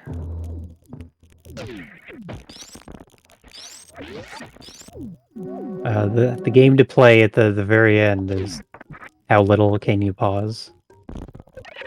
Because if you don't pause, then you're saving time. But run the risk of getting lost. It's hard to do it pauseless. There's a lot of rooms. Yeah. We didn't really go back to the starting area in Torian. But it feels like I'm crossing the map a lot to get to where I need to go. It's really visiting a lot of rooms. So, Matto, another good thing for you to talk about here. So, saving and killing the animals. We're not going to be saving the animals this time because it kind of like plays into how the escape works. But how does the escape timing work, like for the different difficulties, and how does it calculate everything and take the animals into account? Because everybody it's not just you have a slight detour at the end of a seed, right? Mother Brain is somewhere. The bomb tree is where the animals are, is also somewhere, and then the ship's somewhere. So you got this big, huge triangle you have to go route through, and it could be nasty.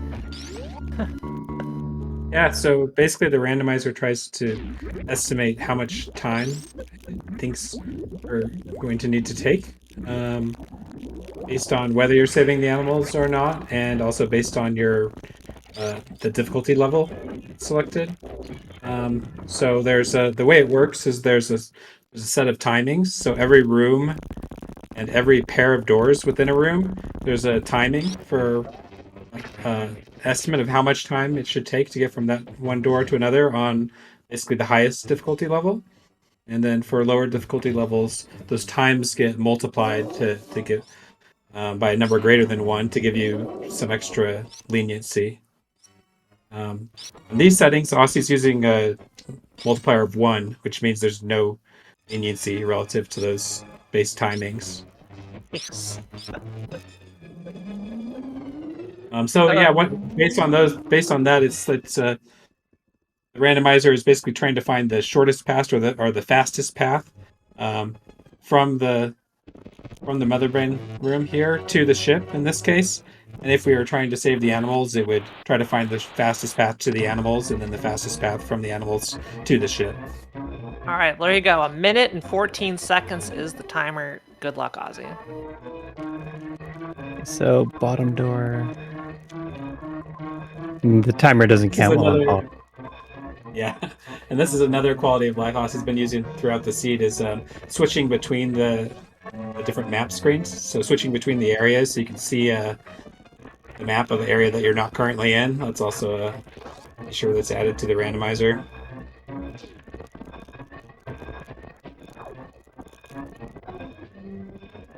Yeah, there's How do been you a get the ton of the work hyper into the beam to map. work in all of this? All right, how do you get what to work? The hyper beam to do all this stuff it doesn't normally do. Oh, yeah, that's some of that was based on an earlier patch, like that was in Varia randomizer, where it also breaks bomb blocks and super blocks. I think we've made a few other adjustments, but yeah, there's tons of little things that are that are changed to kind of adapt to the randomizer's behavior. Hyper beam is kind of intended to be like in the story, it's like this super powerful beam that you get that can destroy the enemies in one hit and defeat Mother Brain. Um, so it's kind of funny that it actually like can't break all those blocks in the vanilla game, and we kind of felt like that's not really like how it how you want it to be, and for practical reasons, like you get your ammo drained, like your supers and power bombs by the rainbow beam, and so you need like some way to get past those barriers in the escape potentially. So that's the reason to make hyper beam break all those things. Yes, this is Okay. this is way farther than I expected. Yeah, this is looking kind of tough. Just gonna have a few seconds on a good run.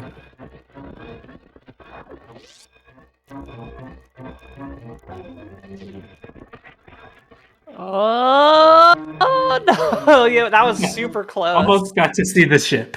Yeah, that was Ozzy was right above the ship. Like that was really solid for first try.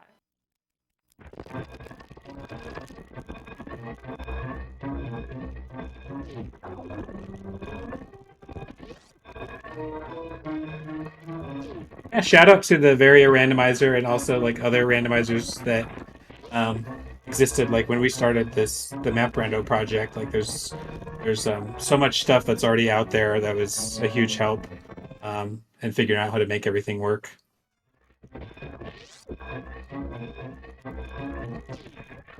Yeah, really, like all of the Super Metroid community, like had a part in contributing to what's possible in Map Rando. Like you have the ROM hack community with their patches and like showing what's possible with hacking ROMs. You got the like the plan, what are they called? Plandos? Like pre-placed randomizers, and the puzzle community for coming up with what's really difficult and what's possible. Like same with the task community. And then you have like speedrunners and randomizer racers. Uh, like everyone coming together to come up with strats. Yeah, when Kyle and I were first like designing the randomizer, we didn't our what we were planning was originally much less ambitious in terms of the logic. Like we were just planning on saying you have to have Varia to get through heated rooms. And then we discovered the SM-JSON data project, and it's like, oh wow, there's people have actually gone in and put in measurements of like how much heat damage you take, like going through every room. And that kind of just like, wow, so close, landed on the ship. But yeah, that like really expanded what we thought could be possible in the game, like in the randomizer. So yeah, we built on top of that project. There's been a lot of people that have contributed, like we mentioned, Minnie, and also like Rushlight and DI Program were like early people that worked on that logic. And Aussie, obviously you've been doing a ton with it, and then Kyle B, myself. Community effort.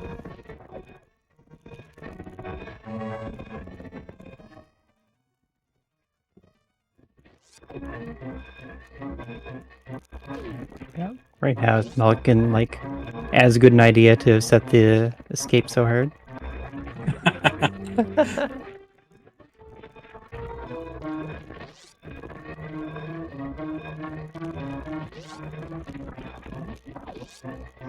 Yeah, the difference between this and the normal expert settings is 10%. So normally expert would be adding 10% more time, which it's as close as it is. That's quite a bit. Yeah, so Ozzy would have made it through, but Ozzy just had to show off, show how good you are at this game.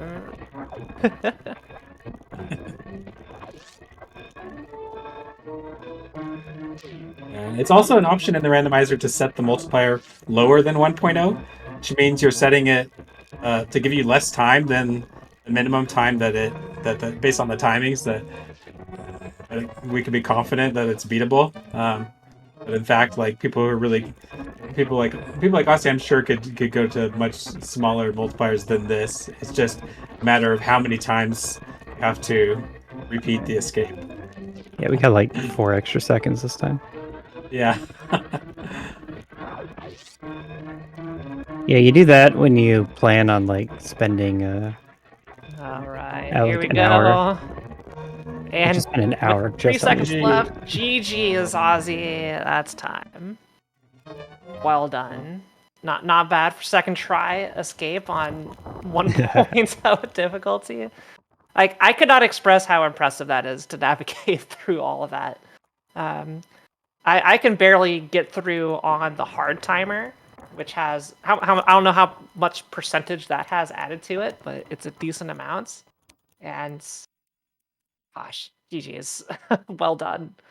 Ozzy, thank you so much for coming on and showcasing MapRand. I couldn't have asked for like a more impressive seed. We got to see a whole bunch of stuff, and just curious if you have any final thoughts about the seed or about MapRando that you'd like to share with everybody. Yeah, thanks. So I guess sorry for you going a little overestimate here, but I was happy to showcase like a hard seed, I guess. Yeah. And yeah, glad that you invited me on. I do like showing off Map Rando. As you kind of mentioned earlier, my stream is mostly Map Rando focused right now. So if you want to visit my channel, that's mostly what you'll see. And then also I want to shout out the tournament that we're running. Yes. And that's going to start July 6th is the first match of qualifiers. And that full week is going to be all qualifiers to get a spot in the tournament, which is going to go on for the next few months. And Yeah.